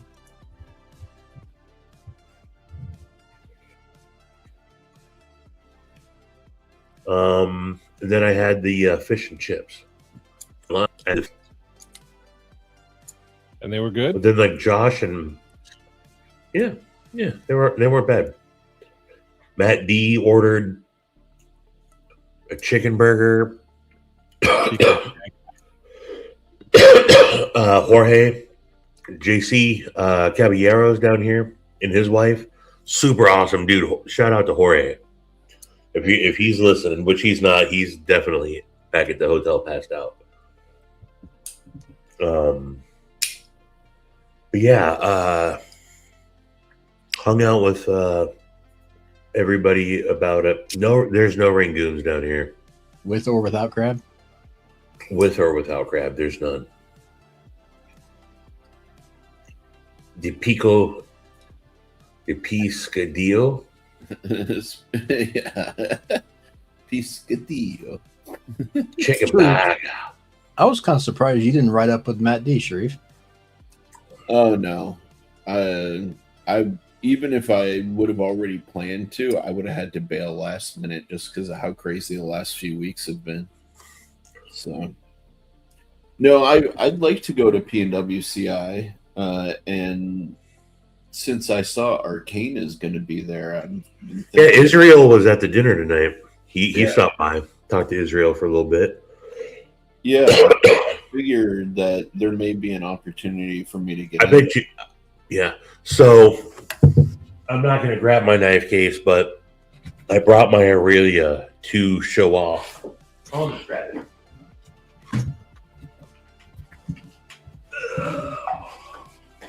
Like you've never seen it before.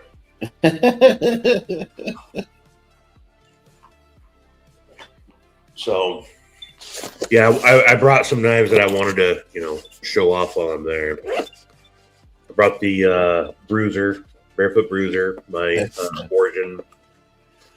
Brought a couple of Scotty's knives. Dude, Scotty, Edgy Blade Works is so popular. Here, everybody is fucking crushing on Scott big time. Nice. But then, no, that's not it. He deserves it, man. Those guys can put him in work. Any custom makers that you hadn't seen before that you got to see some cool stuff? Tonight, so the show's not till tomorrow, but I just meant the preview was. Yeah, so Partheny knives. So Steve had got one of his full-size Nobles last year. He came by the table. Matt D knows him, and Jorge know him really well. And he has his showpiece, or his lotto piece, his mini Noble that's got like, what's the Shirogorov like planetary one? It's got like the speed holes with the inlays, basically, is what it is. Yeah. He's got something like that with Mother of Pearl and Abalone and something else, and it's fucking gorgeous, dude. Who else? Dylan from Hypercut was there. He had I forget what model he had. Like full dress. Oh yeah. Have you changed in your opinion on Hypercut's style? Because we talked about it a while ago.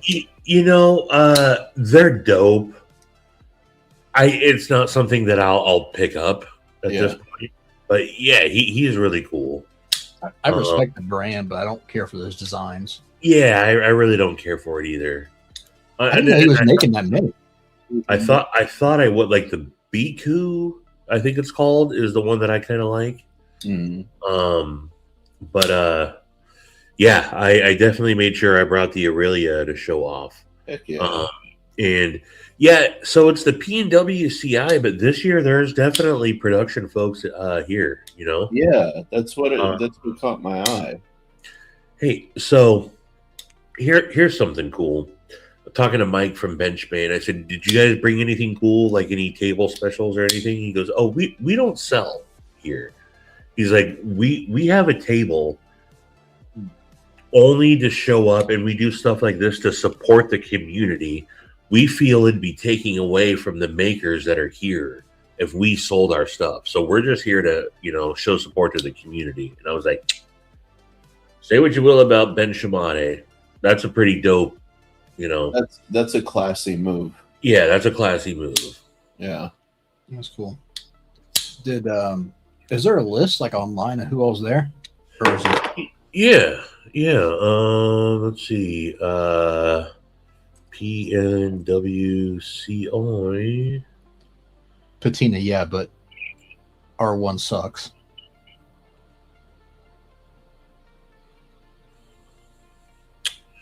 Let's see here. Izzy and Eli must have been doing some shit for Maddie to be on this. Yeah, so here's the list of exhibitors. Okay, Kershaw. It's weird because you also have Kershaw and ZT, they do sell down here. But then look at this. You got you got Glock is here. Nice. And then you also have Leopold's here. Yeah, I saw that. Yeah. So these folks were here, Kirby Lambert. Yeah. Kirby's cool shit. I talked to him tonight. Is- Dude, last year Lucas Burnley went for like 12 grand. Oh yeah. It was ridiculous. Brian Brown is here. Surprisingly though, Craig Brown is not here. Huh. I think Rexford's there. If Rexford's there, you should. He was check here it last year. out. Yeah. Maverick is here. Yeah, Carver. Oz is here. Partheny. I didn't realize that Chavez is going to be here. Yeah, there you go. And Chris Reeves. Rip. Yeah. Hawk Knives will be here if I didn't see that. Hawk Knives is here. They were here at the Benchmade dinner tonight. I definitely want to get a Rep Knives. He does some cool grinds. Gumbeaner's there. Yeah. Yeah. Is Everburn's here. Oh yeah. Jay's okay. No, he's not there. I was gonna say Jake McCoy does some amazing stuff. I didn't know if he'd be there or not. Silencer Co. is there. Oh yeah, and Jesse fucking Draws is here. Yeah. Touch Knives. They're local down here. What's his name and his dad? They're cool dudes. Dude, that's so weird though for Arcane out of this entire group. Yeah, when you look at he does it like he is totally a standout, right? Yeah. Sean O'Connell. Yeah. He is literally the only OEMer in that entire list. But so I mean, you can see this is a very small show. Like it's less than 100 booths. Chris Reeves there. That's a OEM. I mean, that's a manufacturer. Who? Chris Reeves. Yeah, no, but they like Arcane. But not like Arcane. Yeah, Arcane gets his stuff Over- OEM. Overseas. Yeah. Yeah. He's the only one. I mean, technically, what's his name? Corbin Steelworks does. Yeah, I was going to say Brandon Corbin from Corbin Steelworks. Yeah, but he also does custom work, Right. if I'm not mistaken. So, Yeah. all of those guys were custom guys. So, Stevie, if you get a chance to take a look at it, Brian Brown's going to have his Integral Jaeger there. Yeah, the Integral Jaeger. That is completely dehorned and smoothed over. That thing is stunning. Yeah, I definitely want to. I don't have the. So I'm sure that he'll have a Lotto version of that also, but I don't have early bird. I should have taken photo. There's already. I wanted to go ask them what they're waiting on, but there's already 20 plus people camping out overnight. Oh yeah. I think Brian was bringing a Taka for a showpiece as well. Those are wicked. But yeah, and this is a dope spot up here in Seaside, Oregon, right on the beach. It's a little beach community up here. It's at their little civic center, right on the. Maddie's back. That's awesome that they do that there in like a small scenario situation. Princess, where are you? You can That run, is- but you can't hide. It's What are Dude, those back seats? shots time. Stevie? I still have so much fucking sand in my shoe. All right, I'm back. Did I miss anything? Yep. All of it. Could you redo all of it, please? Yep. Stevie, what are those CWS going for? Do you know? 500. Yeah. Is it a CR123 18350? I don't actually know. I haven't seen them. I haven't seen them at all yet. Yeah. I don't know what's powering them. I can't remember. Okay. But Did he bring? yeah, they're nice looking. What's that? Do you know if he's bringing any to the show? He has them. He'll have them for sale tomorrow. If you want them, let me know. I do. I will. Okay. I will take one. All right, I'll pick one up. Sweet. Are they on? I haven't even seen them. Are they on his IG? Oh, Yeah. He's got a separate. It's CW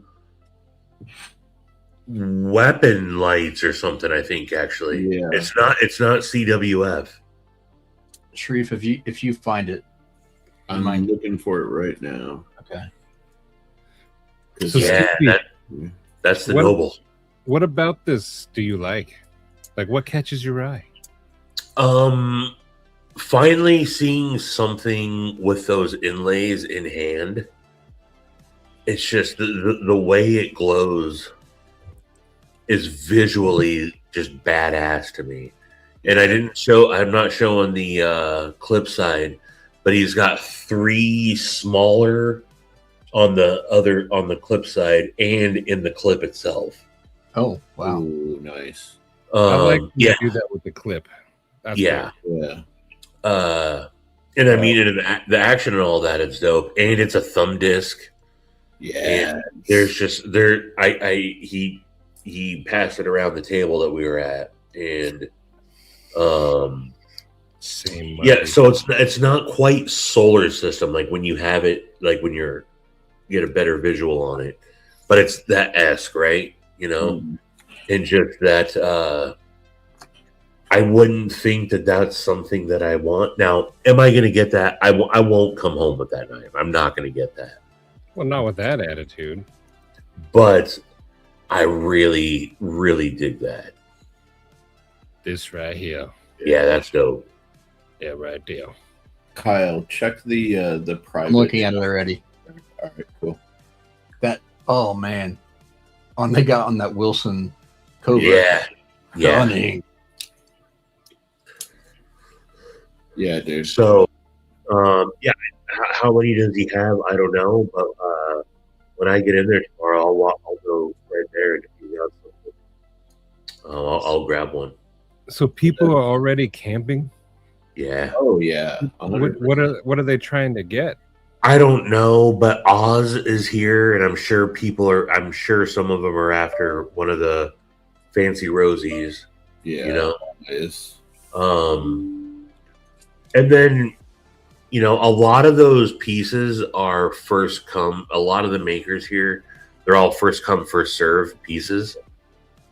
Then, yes, they have their lottos, they have their raffles, but a lot of them are first come, first serve. So people, this is a show that makes you think, oh, the economy is doing just fine. Yeah. You know, there's people down here to spend lots of fucking money. CCKS is always my barometer for that, man. Because, like, Yeah. dude, you go to like these kinds of like shows, and then you're seeing people bring 5-figure knives, and they move. And they move. So it's like, oh, okay, maybe it's not so bad for everybody. Right. That Stevie or Sharif, you can answer. That looks like the TLR 7-ish size. Ish, but it's significant. Like, if you have a G45 length sort of sidearm, it's the perfect length, so it doesn't stick out a ton, but enough so that you've got some gapping between the end of it and your muzzle. So I was talking shape wise for like holsters. Oh, So yeah. I'd have to go back. I don't know what post is, or maybe I saw him do a live stream or something. Or maybe he mentioned somewhere. It is TLR7 holster compatible. Oh, there you go. Okay. I'm almost positive. That it's TLR7. Yeah. Because that's like more of a subcompact. It's not the like TLR1 full size. Right. Okay. Yeah. But yeah, I just didn't. I thought I would have time to go back and get one at Atlanta, and then just like Sharif, he had them, and then all of a sudden he no longer had them. Yeah, and dude, with his attention to detail and his testing and what he's going to do with what he's been doing with the build quality, it's like. And so I'll just vouch for, and I'm sure a lot of lights do this. So this is just my CWF micro click. He just does everything perfectly. Like his machining that he does, and the way things are sealed with the O-ring. This has legit been through the washing machine a dozen times, because the way I carry my light, for whatever reason, I always forget to clear that back pocket. And this has been washed and dried, I should mention. And all his lights are like, they're good shit. Yeah. And Andy's a cool dude. I've talked to Charlie a couple times. I like his stuff. That price is a little steep for me, but it is. It is. It's hard to say to spend $400 on this light. Well, not. I was talking more of the pistol one, because I was looking at comparison to like the mod light. Mod lights are like $300 to $350. Yeah, dude, I've heard a lot of terrible things about the mod lights. I've got one. I've heard good and bad about them. I've had great luck with that. Yeah, I've heard people that absolutely swear by them, and then the exact opposite. The only thing I was going to say was they're kind of more tried and true as far as tested for that kind of money. Yeah. I was gonna go really hard on Mod Light, and then I had a bunch of people come out of the woodwork and tell me like, "Yo, avoid," and so I ended up going with Surefire for majority of my pistols. An X300. Yeah, the X300. And then depending on like which one they were, I changed which version I used. But yeah, I really want this because it's gonna suit my Shadow Systems pistol, and it'll be like perfect for keeping it compact without having like the whole head past the muzzle. 920 CR.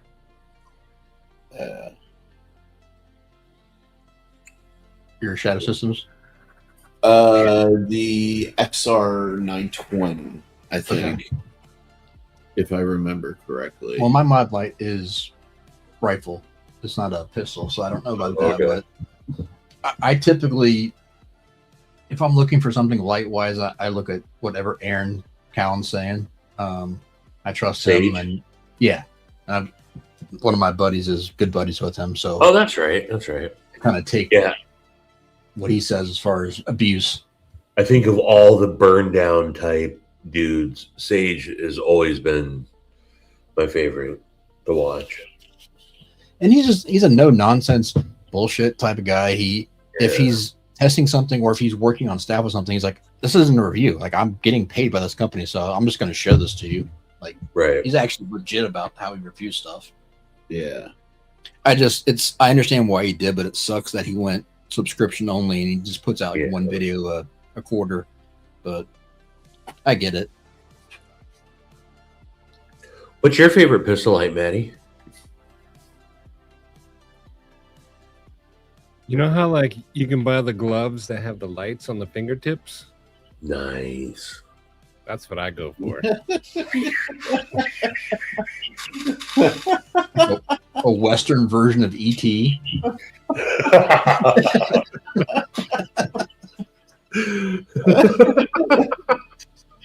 Dude, for some reason, I just saw Maddie in like a comedy action movie, and like there's like SEALs Team 6 like raiding the building. They're like kicking down doors, and they like come into the room where Maddie is. Maddie brings out the gloves, and he's like,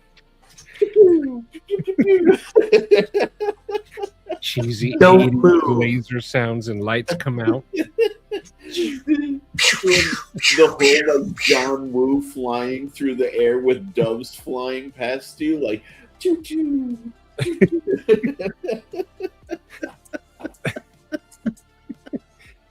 Cheesy old laser toys too, like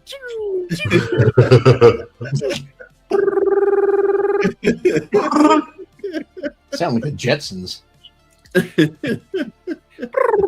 That's one thing though, Stevie, I wanted to touch back on was like for what most of us do, like what I just told Marty, like I've got a Streamlight HLX that's like $100, $120. Yeah. It is phenomenal for the price. It's tough to beat. Like to spend $350, it's a luxury item. You don't need it for what we're doing most of the part. And is it better for pushing through photonic barriers and all that kind of stuff? Yeah, but I'm not using it for that. Like, say photonic barriers? Correct. Yeah, we've had this conversation before. I just use my lights to like look for my keys. Well, that's because you're using it for a different purpose. That's right. What it comes down to. I don't know if I'm gonna shoot a guy. I'm not thinking about photonic barriers. You would if there's light around him and you need to identify him. For PID. I just use a flashlight for that. Yeah, well, it wouldn't push through the light around him, so you couldn't positively identify him. And then how are you going to have a good shoot? I'm a dude shooting lights out of my fingers with a bandolier of hot dogs. Fair. Photonic barriers is the least of my concerns. Fair. 99 Todd word. But no, Todd, I forgot to ask him what Second Supper was. I'm gonna guess it was something with apple crumble or 2 pop. Bottle of Coke. Bottle of Coke. Sometimes banana bread. I'm gonna guess leftover meatloaf, open faced. And like he always tosses a salad in there too. He does have a salad in there. He does. I picture my Todd Carr as a little brawny man in his undies sitting there sipping on Coke with some banana chips. If y'all don't picture Todd Carr as the brawny man, I don't think you guys are envisioning him right. From day one, he's the brawny man. He's the brawny man. And our luck, he's probably like 5'2", 110 pounds.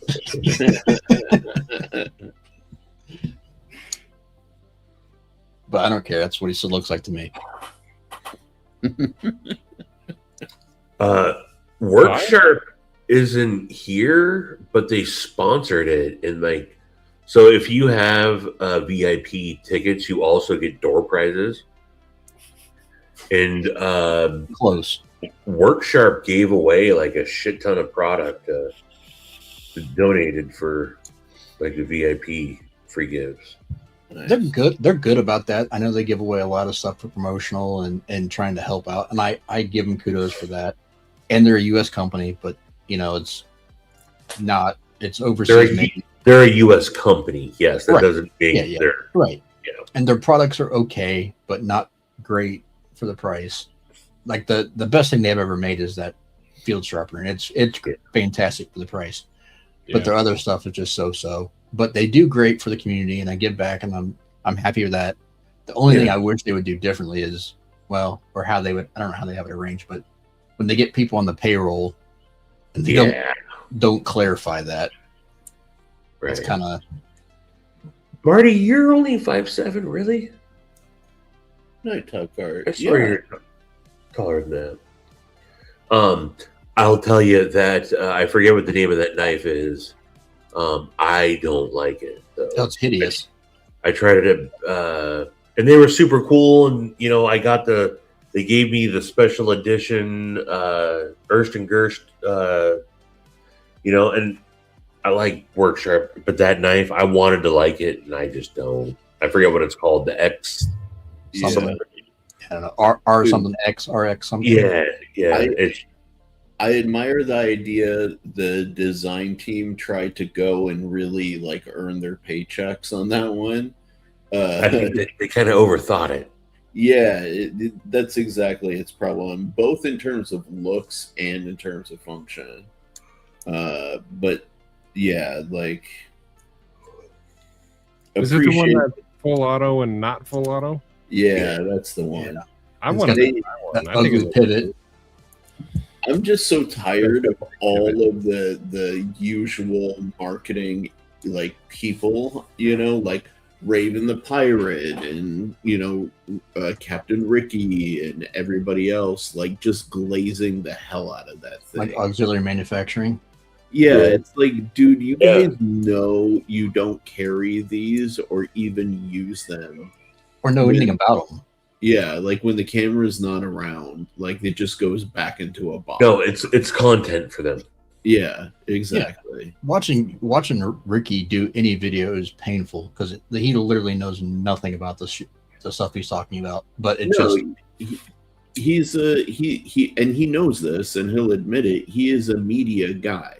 Like, yeah, that's it. You know, he's a Taylor 2.0. Even more media and like video focused than Taylor. At least though, he's cool in person. Yes, I give him that. I've talked to him a couple times. He's actually he's chill. I don't care for all that shit, but I've had a couple conversations with him. Yeah, he's a decent dude. You talking about Ricky or Taylor? Ricky, yeah, Ricky. I heard a lot of not Taylor. Taylor. No, I've had nothing but good experiences with Taylor, actually. Yeah. Yeah, like he's always been cordial, like never trying to like talk too long, but also neither am I. You know what I mean? Like I'm usually just doing a flyby saying what's up to Ricky because I know Ricky better, you know.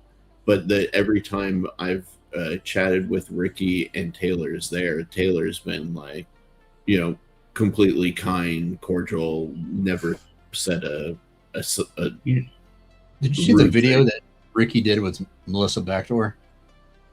No. Oh God, they did a collab. Yeah, it was bad. I watched it. Someone sent me a clip of it. I watched about 30 seconds. I was like, "You got to be kidding me!" When those, what was that, Matty? I said, "Let me dig that up." When those folks try to go the next level, you can tell they're not that tier of content creators. So I can only imagine what it actually is. Yeah. It was Captain Ricky? Yeah, it was all right. And Melissa. And I think it might have been like a Blade HQ. I don't know. I'd have to go back and find it. Oh, I'd have to scroll through it. All the thumbnails are boobs. No, there's a distinct lack of them. It might have been Blade HQ, and then it was on YouTube, not on Instagram. I'm sorry. Oh, well, that sounds like more work, and I'm not about that life. Then don't look that one up, Jamie. Yeah, skip that one, Jamie. Yeah. Don't bother, Jamie.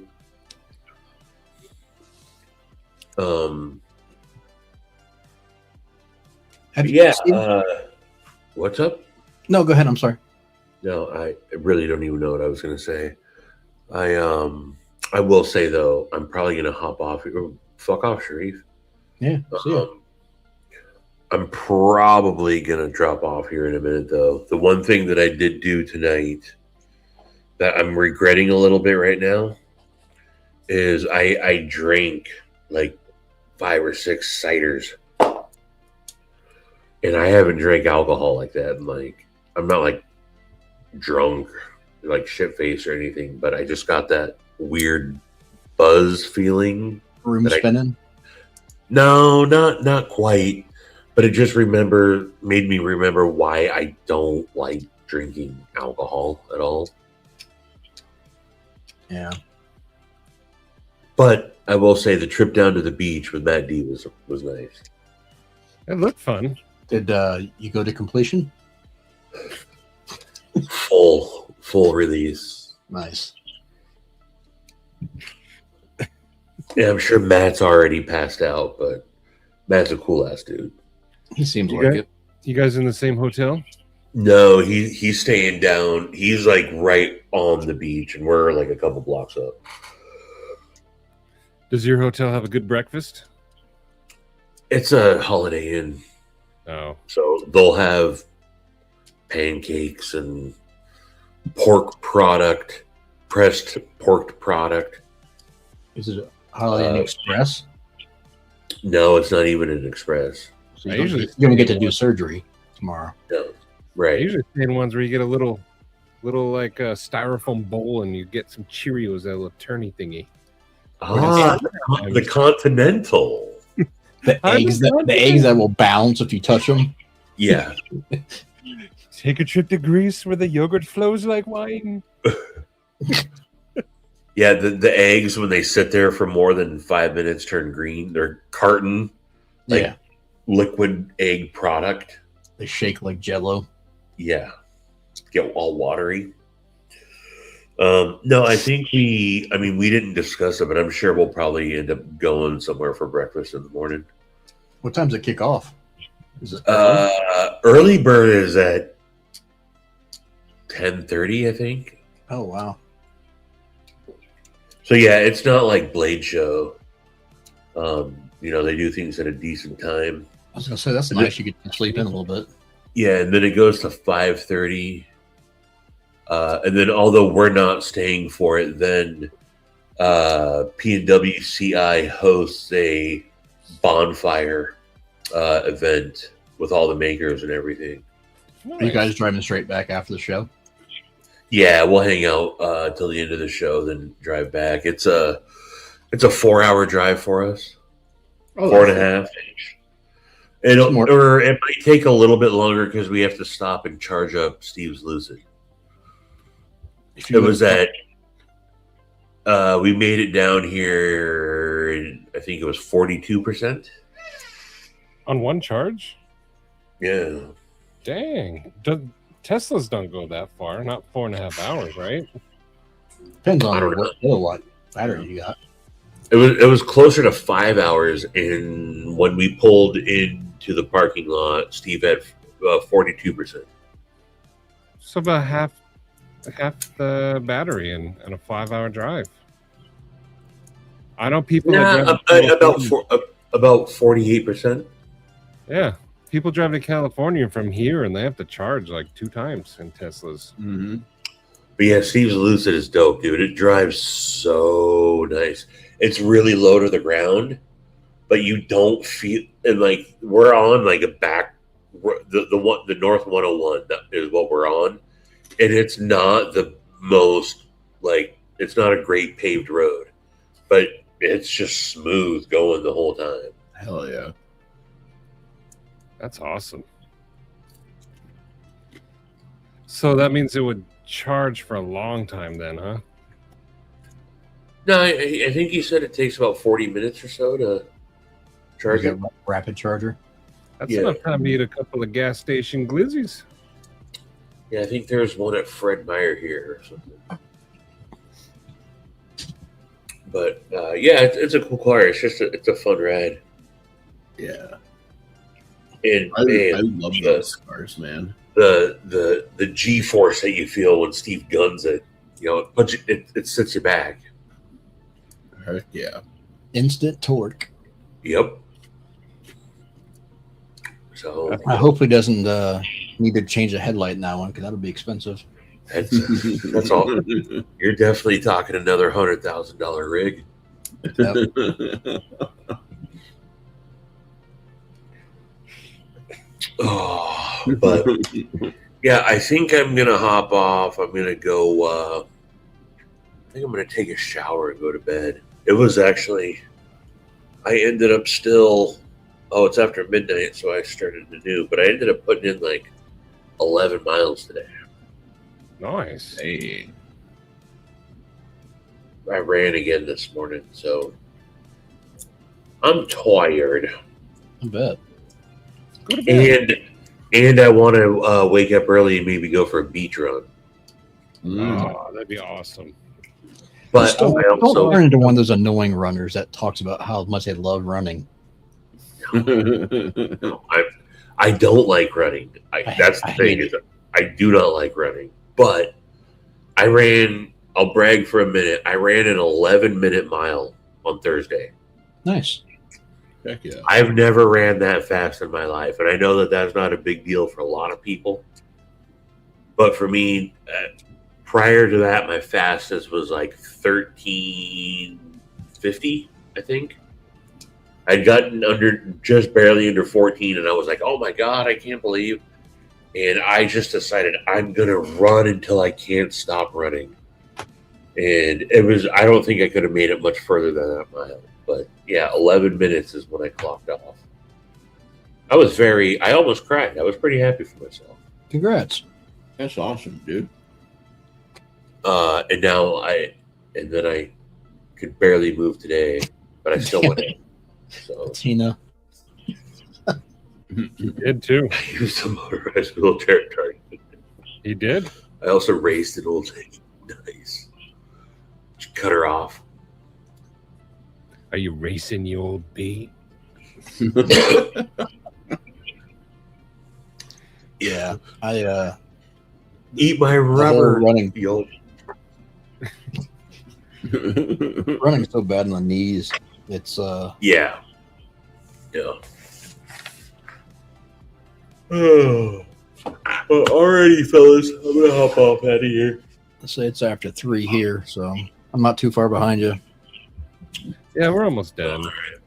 Well, it was fun to catch up and hang out for a little bit. Tina, Marty, Cheeto, everybody that's still out there.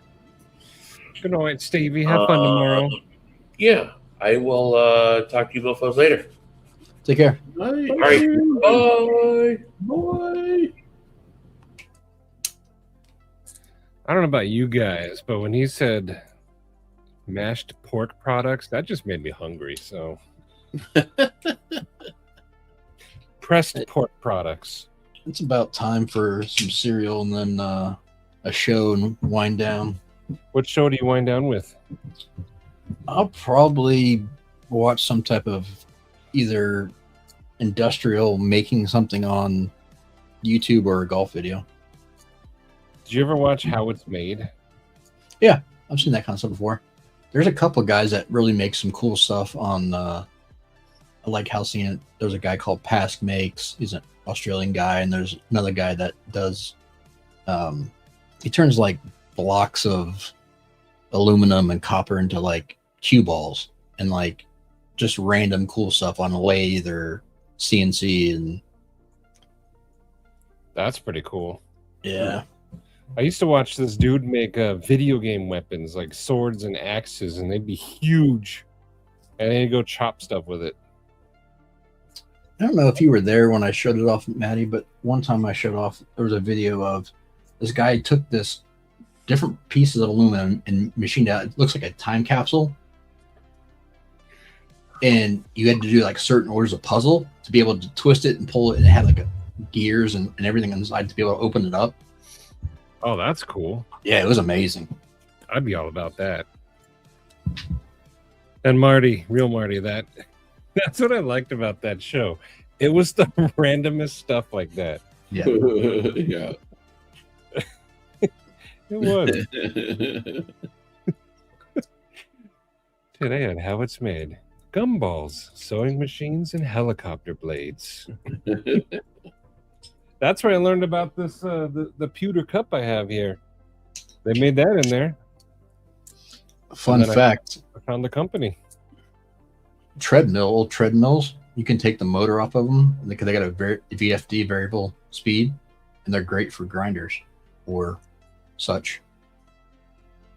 Nice. They do have to be powerful enough to move the tread with people on it. It makes sense. Yep.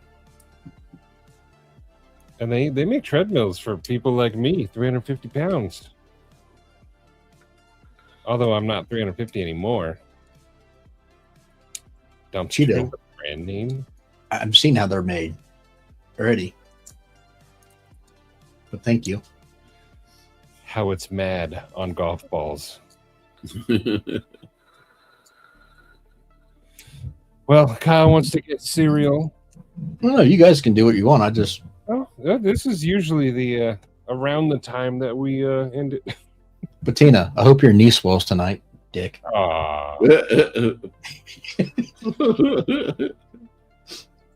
Just kidding. Him. I love you, brother. He hurt his knee being a hero. Yeah, man.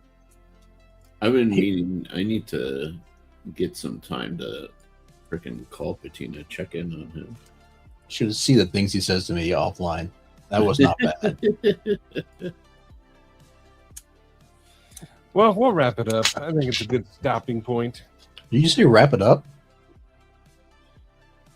Did I say wrap it up? I can never find this stuff quickly. Oh, there. Wrap this up. Let's wrap this up. Wrap this up. Let's wrap this up. I wasn't sure if it was on this account or not. Smooth segue. You know what? I'm going to move all the Sharif ones right next to each other. That would make sense. I should have done that a long time ago. Stevie moves some sometimes when he adds. Sometimes things get moved. At the very top, I got the intro.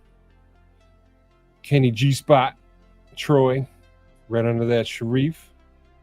With the Knife beat. nut. Think about leverage. I see Sharif moving stuff too. Sharif, there's a question for you. The Joke Wolves right next to each other. Good. What's In fact, the I'll question? I'll put this one right there. There we go. See, I like things organized. I like that. Knife nut. Okay. Oh, there's a question? Yeah, it's kind of like I don't have a good metric for it, but if you want a good reference, if you have like a set of calipers or even a ruler, measure the distance from the center of the pivot and the center of a thumb stud of like some of your favorite knives, and you'll see the diameter of the circle that like the thumb stud orbits the pivot on, and that will give you a good idea for the amount or like the positioning, but also the amount of like leverage that most companies consider with their thumb stud placement, because it really has to do with leverage. Generally speaking, though, the closer you are to the pivot, the more force you'll need. The further away, the softer it is. But also, the softer that it is, it'll like kind of do one of those. Like I'm forcing this, but it's like, so sometimes it's better to be on a little bit shorter distance so you can really get that pop, you know. So that's I'll just say, like, the term that I was suggesting was benchmarking. You know, benchmark some of your favorites and just measure that distance, and it'll give you a good idea. Good suggestion. It's actually very good. Because if your thumb stud placement is off, it's going to make the knife wonky. And uncomfortable. Yeah. You end up having to compensate with like lock bar pressure, you know, and then it could get like, you know, especially lock bar sensitive depending on which direction you go. It's like, yeah, it's a little bit of a delicate dance with thumb studs. I mean, to be fair, with any deployment, honestly, you know, but Cheeto, you want to be close to the bottom on those. The bottom is the most used stuff. Yeah, you want to be there. That's where you want to see. These are untouched. It is true. I'll put Patina next to you, though. There you go. There we go. You guys are next to each other. I'd have done that a long time ago. See. Patina. Oh yeah, you can only do one at a time. Yeah, that's good advice, though. Also, Paul on Wednesdays, he he's putting thumb studs in, so he might be able to help you too. Yeah. But also, I think sometimes on knives you can kind of eyeball where they should be. They usually kind of see themselves like in a choil a little bit if it's a good thumb stud. Or on some knives, I'm noticing up a little bit. Like you'll eyeball it. You'll see, like, for example, like a Chris Reeves is a little further away, you know, and Pyrotech kind of looked to replicate that sort of leverage. And one of the things that this is feedback that I would give Damon to his face, so I'm not saying anything that I wouldn't. This distance is really optimized more for the slow roll. So if you're going to slow roll, maybe having it a little that length, that distance being a little wider, because you really are just want like smooth, continuous deployment, right? But with the Pyrotech, it's much more of a snappy knife. So the way they've dealt with that is they increase the lock bar pressure, and they can kind of tell you from looking and seeing how this is done. This style of doing lock bars tends to have a higher degree of like pressure. And so like it's not as nice and smooth to slow roll out, and then the pressure you have to put on the lock bar to operate it is a little strong. Whereas like with the Aurelia, my distance is pretty short, but it gives you that really satisfying like pop and snap, you know? So that gives you a little bit of an idea of it in practice, I guess. That is heckins good advice. Yeah. Nerd shit. That's what I was going to say. Two comparisons. If you look at the two, look how close the hinder is to the pivot. Yeah. And then compared to the Pena. Well, this one is typically, hinders are much stiffer. This one's lightened up a little bit because it's been used a lot. But this one, it's back further. But if you notice, it's also because it's a front flipper, so it needed to be a little bit lighter to be able to do both. Exactly. If that wasn't a front flipper, they'd have to pull that thumb stud back a little bit to get satisfying action. To get the same leverage. Yeah, but this one, like I can't even thumb flip my XM24. I can't get out with the thumb. It's still too tight. Oh yeah. So I have to do. Oof, that blade shape is so sick. Isn't that harder because those are stops as well? Yeah. Yeah, because I have one and mine is I can't do the thumb stud on this ZT. Yeah, I mean that's only if I hold it a certain way. But yeah. Sometimes they break in well, like this one broke in really well. Like this one's not a problem. The ZTs though are not even really meant to be flicked like the production ones. I have a feeling, but like the hinder. I have a feeling if I made the thumb studs taller somehow, I'd be able to do it. You can, but like the when ZT made them, they treated them more like stops. They didn't do like, if you look at like XM18s and XM24s, their stops are stepped, so they hinder thought of them as being thumb studs, but ZT didn't. They treated them more like stops. The problem on the hinders, though, is trying to replace them. Then you still have to get like the same diameter and everything to match up. Oh yeah. I was going to replace them on the 24, and you just can't really. It's a pain in the ass trying to do it. Yeah. Cheeto, your face is weak. I don't know. That insult was kind of weak.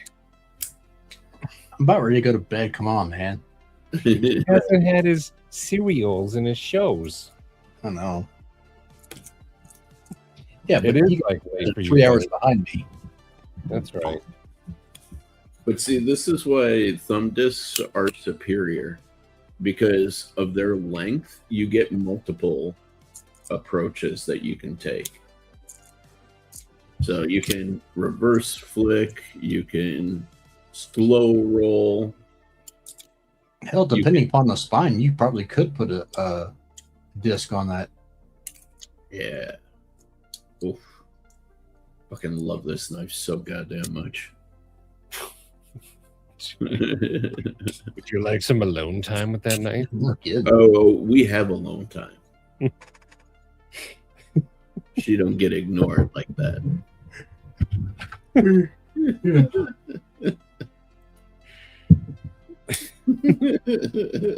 that note, good night, everyone. Later, y'all. We'll let everyone go to sleep.